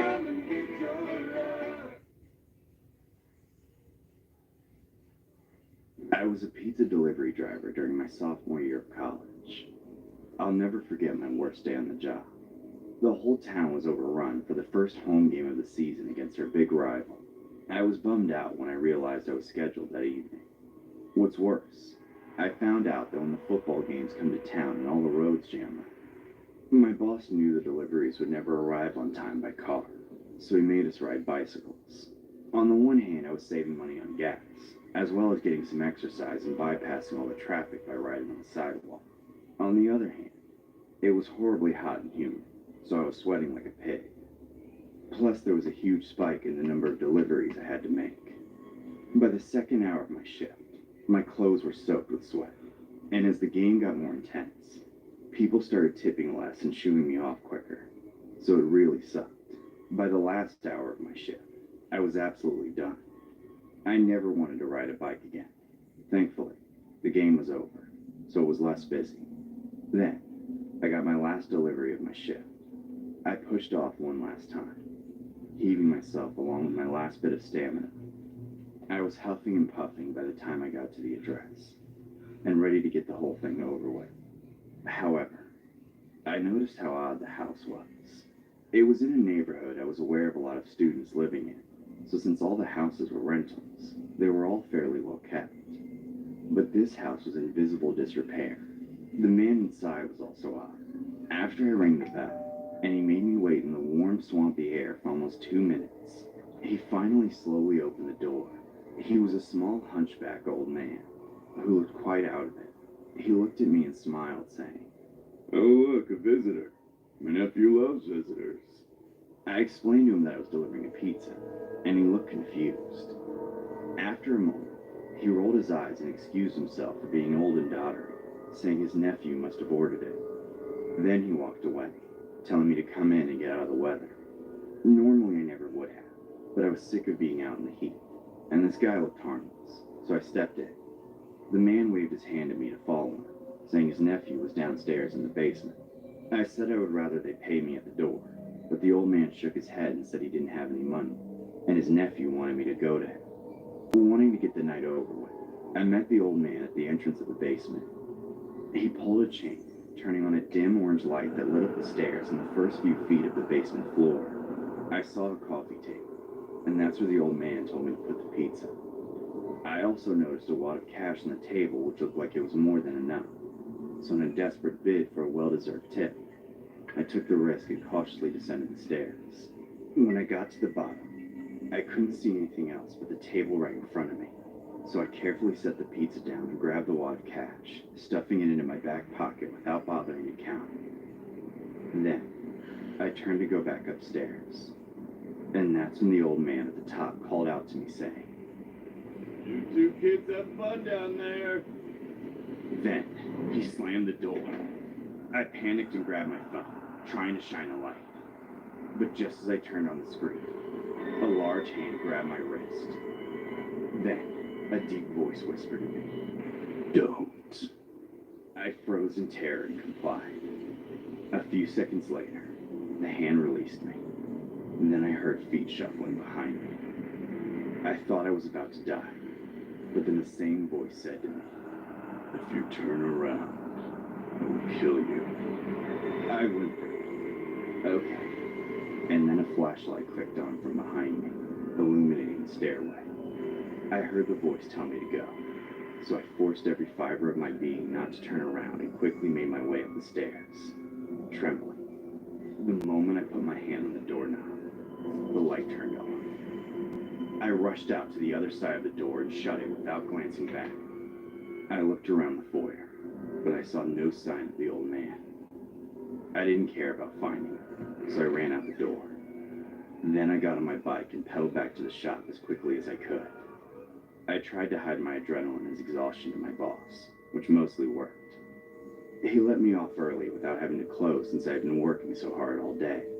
I walked home looking over my shoulder, wondering if I should call the police. Initially, I wrote it off as a weird shut-in, not wanting to be seen, but it kept bothering me. Eventually, I went back to the neighborhood and asked around about the people that lived in the house. I discovered that the old man lived alone at the house and was in the early stages of dementia, so the only people who visited him were nurses. I was able to get his name, but when I looked him up, the only relevant result was a younger man with the same last name. It was the mugshot of a fugitive who had escaped custody after being arrested in the area for armed robbery. My guess is he was that old man's nephew, and he was trying to lay low at the house but ended up starving for some food. His doddery old man must have screwed up his plan to get pizza delivered anonymously. I called the police to check the house at that realization, but by then, there was nobody home but the old man. I'm glad the man in the basement took mercy on me, but even then, I hope he gets arrested for his original crime, as an innocent person could end up being collateral damage. I used to be a delivery driver for a pizza joint on the edge of my small hometown. I delivered to everyone, and even several miles out into the more rural areas. Unfortunately, I hated delivering to people out in the sticks. I drove an old beater car. It had no power windows or air conditioning, and was held together by duct tape and hope. Every time I drove out of town on delivery, I worried about my car suddenly breaking down in the middle of nowhere. Thankfully, I went a long time before I ever had any issues. But eventually, the day came. I was traveling to a remote address with a large order. It was getting to be sundown, and as I got closer to the address, I started to become concerned. The GPS took me off the main highway and down a side street, then down a narrow canopied road that was labeled as a dead end. I'd never been down that way before. When I got all the way to where the dead end was, the GPS told me to go right.